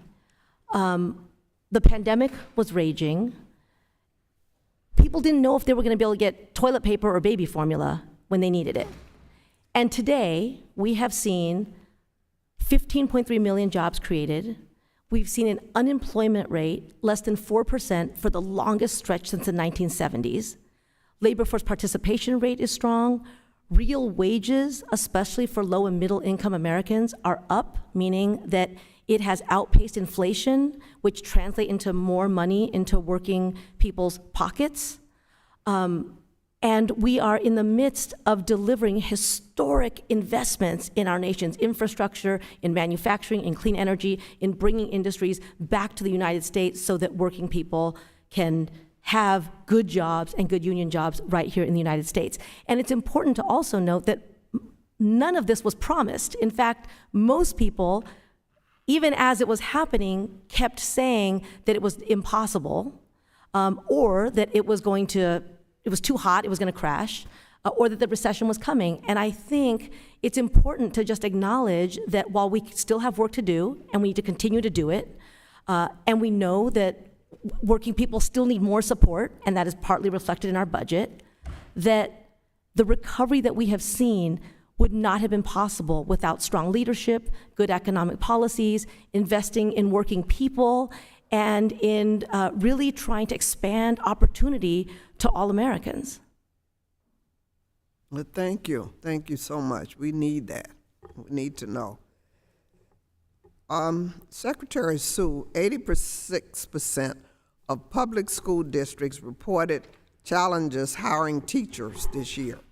As wages have increased in other sectors, teacher pay has not kept pace. The average teacher's salary, when adjusted for inflation, has actually decreased over the last decade. This has led to more educators leaving the profession, and that turnover negatively affects student learning. Next week is Teacher Appreciation Week, and so with the support of fellow lifelong educators in Congress, I introduced the American Teacher Act in the 118th conference. The intent of the act is to address teacher shortage by directing the Department of Education to award teacher salary incentive grants. My bill establishes grants to increase the minimum salary of public elementary and secondary school teachers. It also authorizes a national campaign regarding the value of the teaching profession. In fact, in the last two State of the Union addresses, President Biden declared from the podium increasing teacher pay as a national priority. And I quote, "I want to give public school teachers a raise," is what he said. And the next year he said, "Let's give public school teachers a raise." Do you have any thoughts or guidance on teacher pay raises from the Department of Labor? Thank you very much for that, Congresswoman. As you noted, the president has been very supportive of making sure that, that teachers do well in our country. And he said many times that billionaires should not pay a lower tax rate than teachers. One of the ways that we've seen teacher pay go up over the last year is unions at the bargaining table negotiating for higher wages. We've seen that not just in among teachers, but in other industries too. We are also working to make sure that we help to fill the need for teachers through programs like the workforce ones that we are talking about. And to your point, sometimes the challenge of getting workers into a certain field is because the job quality needs to be improved, that people need to be able to know that when they do the work, they can make a decent living and feel secure and support their families and have security in retirement. And so, so we have started Time has expired. Apprenticeship programs The gentleman for from teachers. Missouri, Mr. Burleson, is recognized for 5 minutes. Thank you, Acting Secretary Sue. As it has been mentioned, you're now breaking records for the longest serving acting secretary in the history of the United States, really. As it was mentioned, Article 2, Section 2, Clause 2 says that you're to serve, but only with the consent of the Senate. How many times has the Senate rejected your confirmation? So, Congressman, the Senate confirmed me in 2021 to be the Deputy Secretary of Labor. But not the Secretary. How many times have they rejected your application to be Secretary? So the reason I'm sitting here as the Acting Labor Secretary is because of that confirmation. And they did not confirm you. How many times? No, once my predecessor left, I became the Acting Secretary by virtue of having been confirmed as the Deputy Secretary. Okay, so you have not been confirmed. It's been over 13 months. At what point do you think that you're in violation of the Constitution? Well, sir, you all asked that question of the GAO and you got your answer. I'm not in violation of any law sitting here, but I do want to say that I do respect the role of the Senate, and I think it's important. And that's the point. Like, to me, I think that you continuing to serve is, if anything, a disrespect for the Constitution and a disrespect for the Senate. Clearly, the Senate feels gives deference to other secretaries under the Biden administration that they've approved. They have not given that deference to you. At what point will you acknowledge that you've not been accepted by the Senate and will step down? I was confirmed by the Senate as the deputy in 2021. You're not confirmed as secretary. So let's move on. Despite the fact that that in my opinion, you're operating as an illegitimate secretary, your agency, even though you have zero jurisdiction over union election procedures, you've created a pro-union propaganda website called workerscenter.gov that basically regurgitates information from many of the acting, like the think tanks for labor unions and labor unions to encourage people to organize. What authority, what jurisdiction do you have to create such a website? So, Congressman, one thing that has come up here today is the importance of listening to workers, understanding what they want, what they need, and trying to be responsive to that. One thing that we found before we created that website was some 60 million Americans would join a union if they could, if they knew how to do it, if they felt like they could do it without fear, if they could do it without retaliation. My question was under what jurisdiction? So it is one of many ways that we do education and outreach. This website was responsive to what we were hearing that workers wanted. It was something that they wanted to know. How much money did you spend on the website? This is taxpayer money that most people would objectively call propaganda. How much did you spend? I mean, it's a worker organizing resource and knowledge center. It's meant to give anybody, really, I mean, it's public, it's on our website, knowledge about the steps to take if they want to join a union, but even just, what does a union do? What is it? It is part of... I've got little time, so I'm going to move on to the fiduciary rule. You publicly justified the short notice for hearings that are required under ERISA and the short comment period for the new fiduciary rule by stating that the Department of Labor has already heard comments. My question is the 2004 Department of Labor fiduciary rule a new rule or not? It is a new rule that was just finalized last week. And if it's new rule, we're now in May 1, okay? How long did you give for comments before you issued this new rule? So that's a good question. Thank you, Congressman. So we had a 60-day comment period.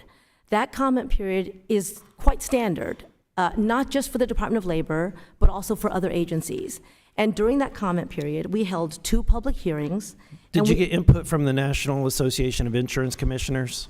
I have to say, sitting here, I don't know for sure, but I can certainly get that answer for you. So they were not involved in formulating the rule, because you recognize that each state insurance commissioner serves a vital role in the process. Well, the comment period is public, meaning we invite and frankly benefit the more widely known. The answer is no, because their association issued a statement saying that there was virtually no coordination with state insurance regulators in implementing the rule. My time has expired. Thank you. The representative from... I'm sorry.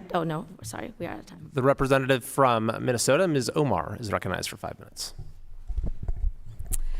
It's good to see you again, Secretary Sue. I wanted to talk a little bit about the child labor violations that are soaring, that we're seeing throughout the country. We are also seeing some states rolling back labor protections for minors. From Florida to Iowa, Republican lawmakers have been weakening child labor laws. Could you provide update on the interagency task force on child labor and how the Department of Labor is following up on potential hotspots? Thank you, Congresswoman. The Department of Labor has been very hard at work trying to combat the scourge of child labor. One of the reasons so much attention is being paid to it today is that we have uncovered some really horrific cases. And there's just no mistaking that These are both really young children, some of them working the night shift under very, very hazardous situations, as young as 13-year-old working on the kill floor, using toxic chemicals, and working and losing limbs and their lives. And so last year, the last fiscal year, the Department of Labor assessed the most penalties that we have ever assessed under child labor laws. We also lead an interagency task force that you mentioned in order to make sure that all of government is working together on the various pieces that it will take to keep children safe, to engage with all the other parties that might be helpful to us as we try to identify these cases, and to hold employers accountable who engage in this practice in such blatant disregard of the law. So that task force continues to work together to identify gaps and to try to make sure that we are putting a stop to this practice. Yeah, thank you for that. The Bureau of International Labor Affairs plays an essential role in leveling the playing field for all workers. ILAP helps enforce our trade commitments and strengthens compliance with labor standards. Could you explain how the interests and priorities of workers across the globe are interconnected? And how should we be thinking about the plight of workers in Mexico, for example, as it relates to the plight of workers here in the United States? And what would it mean if Republicans were successful in slashing the budget for ILAP? Thank you very much. If you can be as precise as possible. I've got one more question. Yes. So the well-being of workers in this country is tied to the well-being of workers in other countries. When we have the ability for to create a race to the bottom in which all workers are vulnerable to exploitation and abuse, it's not good for any worker.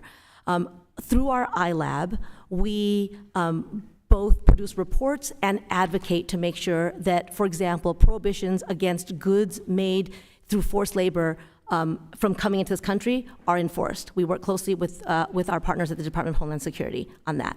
In terms of Mexico, there's the USMCA, the U.S.-Mexico-Canada Agreement, and we are, through iLab, play a role in making sure that those provisions are enforced and that working people in Mexico also have a full and fair right to join a union of their choice, and we believe that that will improve not just working conditions for workers in Mexico, but also the competitive disadvantage that working people in the U.S. have to face when we don't ensure that workers across the globe are protected. Yeah, thank you. I commend you for that work. I'm also proud of the work that the Biden administration and congressional Democrats did in enacting in the American Rescue Plan to save many multi-employer pensions. Actually, in my district, the Twin Cities Bakery Drivers Pension Plan was one that benefited from it. 1,075 pensions were saved. What would happen to my constituents, to businesses, and to employees across the nation if we did not address the multi-employer pension plan? I mean, this is so important. This is about basic security in retirement. This is about working people who have saved and are relying on having their retirement savings so that they can stop working at the end of a career and know that they can continue to live with security. The multi-employer pension fund saving that this Congress passed and the president signed into law helps to make sure that those individuals in those funds actually get the retirement savings that they're entitled to. And as you've seen in your district, as I've heard going across the country, that has made a world of difference to a lot of working people. And at the same time, those employers who were part of that multi-employer pension fund also benefited because it allowed them to continue to operate. It's prevented them from going into bankruptcy, and so it was really a win-win, and I appreciate the work that was done to make that happen. Yeah. Proud to be part of implementing that. Thank you. I yield back. The representative from Pennsylvania, Mr. Smucker, is recognized. Thank you, Mr. Chairman, and thank you, Acting Secretary Sue, for being here today. In August of last year, the Biden administration rolled out a final rule updating the Davis-Bacon Act regulations, which, of course, as you know, requires contractors that perform work on federal or federally funded construction projects to pay a government-determined prevailing wage to on-site construction workers. I myself, I worked in the construction industry for 25 years. Very proud to have been part of an industry that creates great family-sustaining, well-paid jobs, and there's a lot of opportunities there. I do know, though, that artificially setting the wages will have an impact on the cost of federal projects, and I wondered if you're aware of that. Well, one thing I want to say about that, Congressman, is that when workers are protected, when they're paid decent wages, part of the principle, I know you know this. So do you think without federal government setting wages, they will not be paid decent wages? Well, the goal of the Davis-Bacon and related acts is to ensure that federally funded construction projects don't depress local wages in the area where that work is being done. But the other point I wanted to make is that I understand there are many studies that demonstrate this, that when working people are paid prevailing wages and treated well, that it actually ends up having cost savings on a project because that's continuity. That's not borne out by the studies. In fact, there's a nonpartisan Beacon Hill Institute estimates that Davis-Bacon methodology increases federal project costs by 7%. And I've seen that firsthand with Pennsylvania prevailing wages. I've seen the additional cost. Do you think that's fair to taxpayers at a time when construction costs are increasing dramatically due to inflation? Do you think it's fair at this time to add an additional cost to taxpayers? Well, again, I think the reason why the laws are in place is to make sure that federally funded construction projects don't depress wages in the area, and that's policy. But I also think it's fair to make sure that doesn't happen. So do you think the federal government should set wages in other areas as well?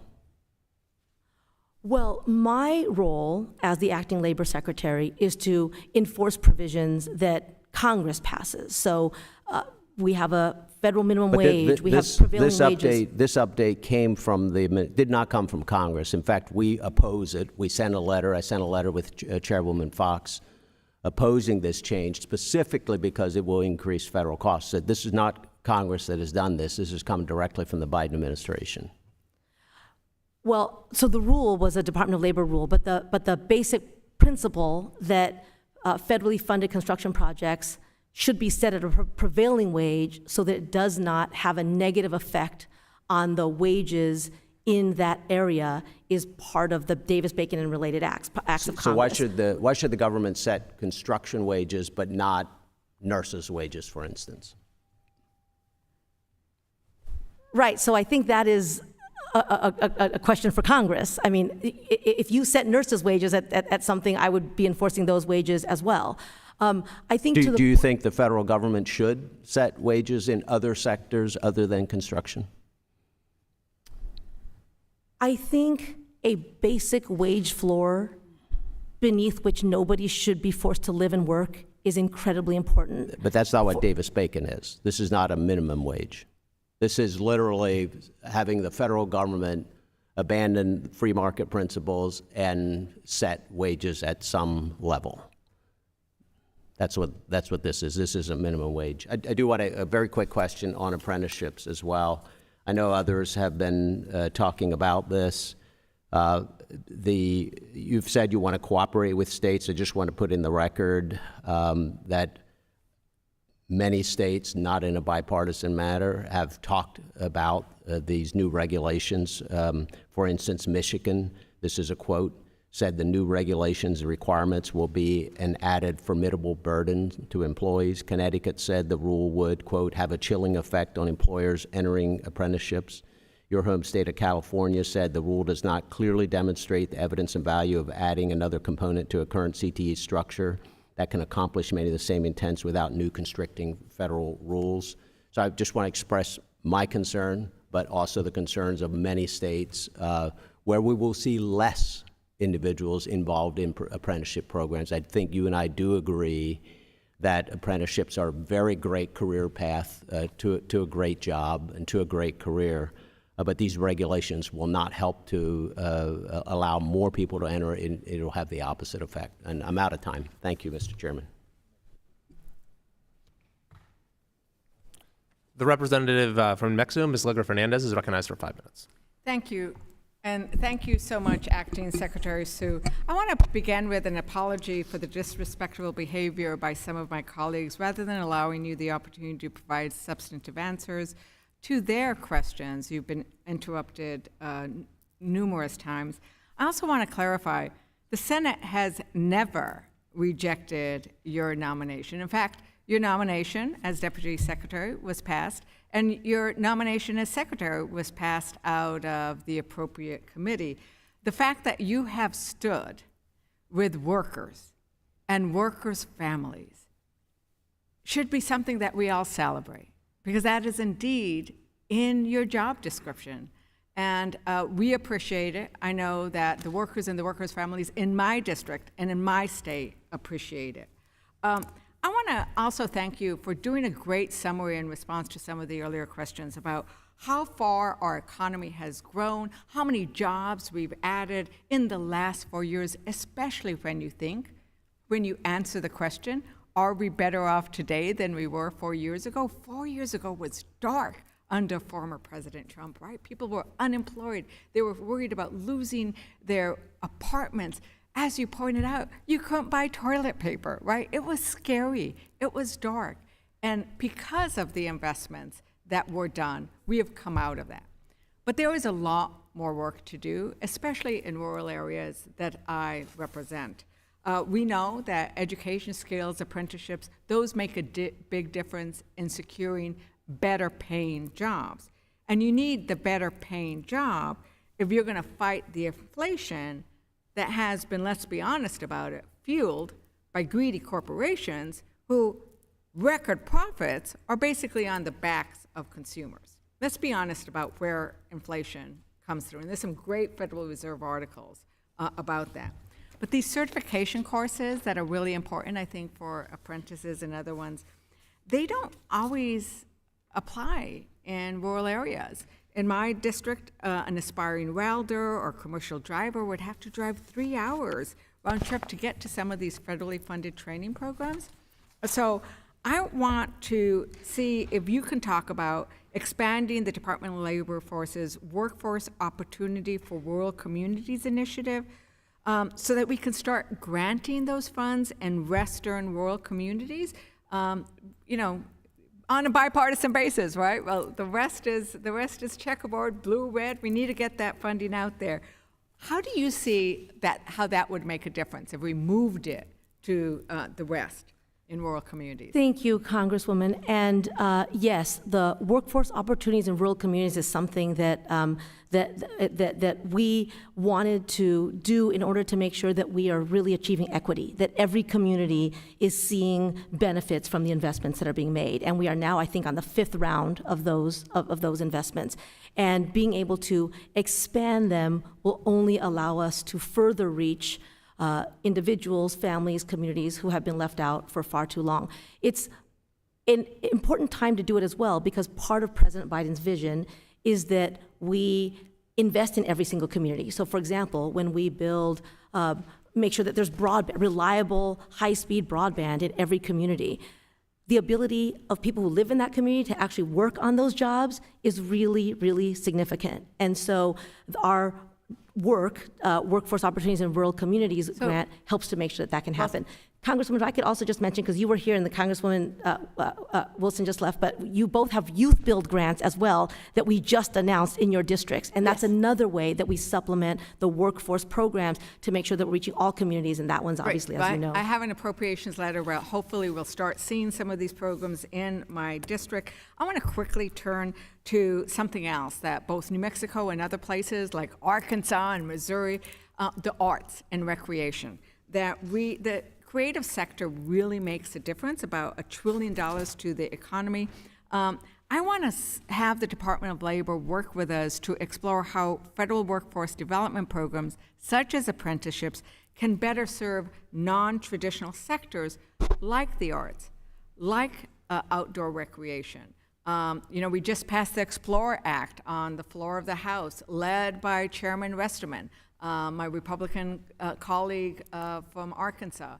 He talked about what they're doing in terms of that kind of economic growth in these rural areas. Would love to work with you on that and look forward to talking about that more in future, because I have run out of time and I am going to yield back. Thank you so much, I would love to work Acting with you on that. Secretary Sue. The representative from Kansas, Mr. Estes, is recognized. Thank you, Chairman, and thank you, Acting Secretary Sue, for being here. I know you've been here for a long time, so I'll try to go through quickly with my comments. I know last week the Department of Labor issued the so-called retirement security rule, better known as the fiduciary rule. I have some major concerns about the substance and the impact of the rule, but I'll get to it in a minute. But the administration's rollout of the rule was also disappointing. I know several of my colleagues before have talked about how it was rolled out. There were only 45 business days. It was over a holiday period. So it really was not the appropriate approach of how do you get comments back for the comment period. But instead of talking about that, I want to talk about the White House in the rollout of that used the term eliminating junk fees as part of the reason for doing this. And that's the first time ever that annuities have ever been accused of having junk fees. And so clearly, my concern is just the propaganda aspect of that. Can you explain how that term applies to the proposed and the final rule? And if not for this rationale that the White House trying to hype some phrase, can you explain why there's no single reference to junk fees in any of the preambles for the proposed or the final rules? Yeah, thank you, Congressman. So our public comment period was 60 days. We held 2 public hearings as well. We received 400 individual comments, over 400, and just under 20,000 petition submissions. And I will say again that public comment period is incredibly valuable. It's very important. We take into account the comments that we get, and we try to put out a rule that is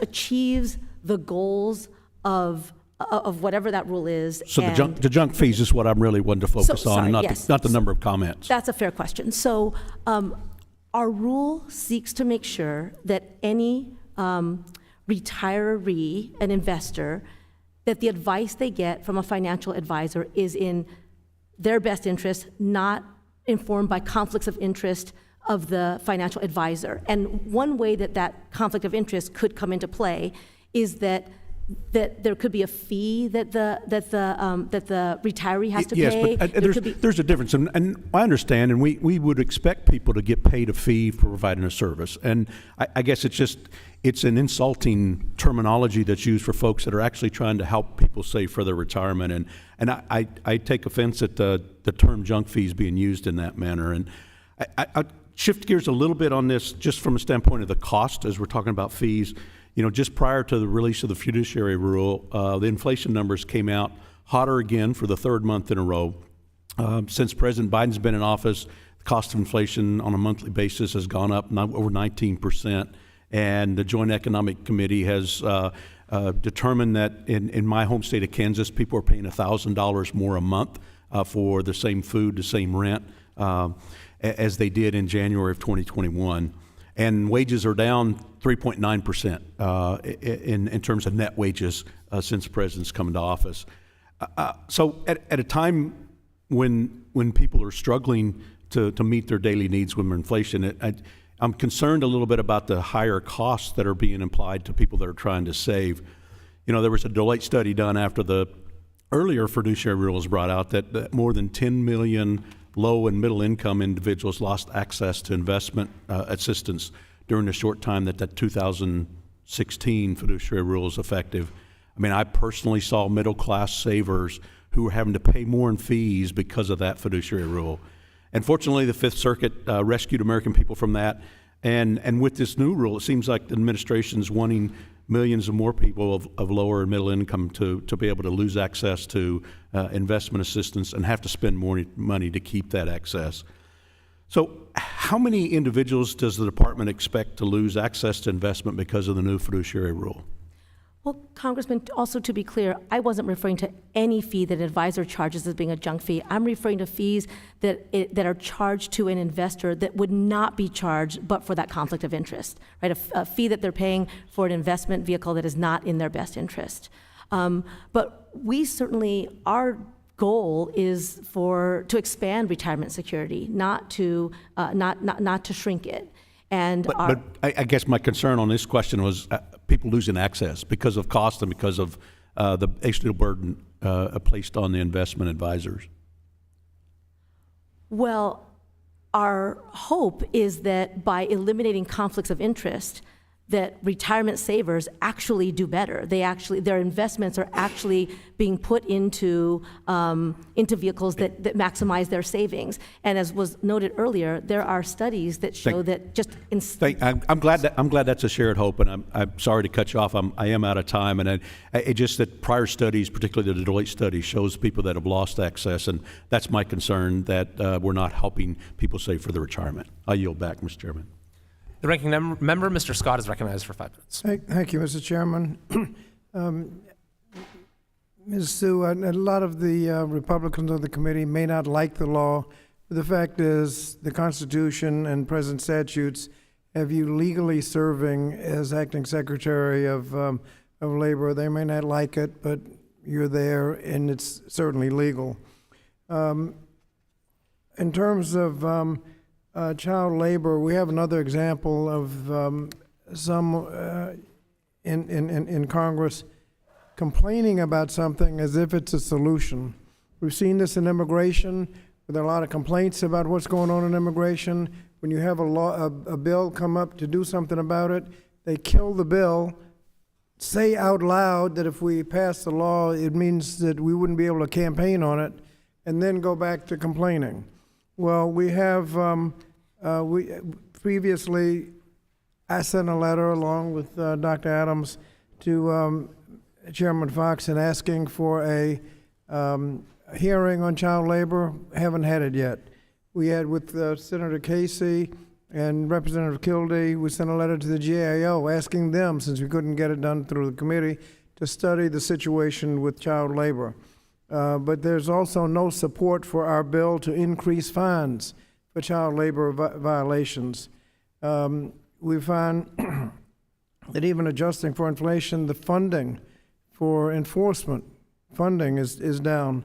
With all that going on, can you tell us what some Republican governors are doing in the child labor space?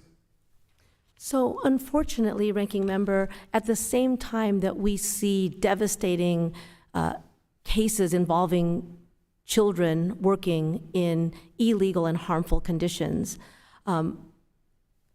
there are some rollbacks in states of child labor protections. Thank you. You mentioned showing up for work. Isn't it a fact that many Department of Labor employees work at places other than their offices, working hard, like inspections and things like that? Yes. Okay. Yes. And we've had this incredible back and forth about a choice about being an independent contractor or an employee. Can an employee elect to be an independent contractor and not be eligible for minimum wage and other protections? Or probably more accurately, in real life, can an employer tell a prospective employee, if you want to work here, you're going to be an independent contractor, you want to work here, and if they say okay, can the employer then strip the employee of their right to minimum wage, overtime, workers' comp, unemployment compensation, OSHA protection, or health and pension benefits that other employees get, because he can call them, because the employee agreed to be an independent contractor, and the employer can save a lot of money doing that? Or does the employer have to follow the law? Yes, Ranking Member, employers have to follow the law. The job numbers have been discussed. First of all, the Bureau of Labor Statistics, doesn't it happen every month? They revise last month's numbers? Doesn't that happen every month? Hasn't it been going on forever?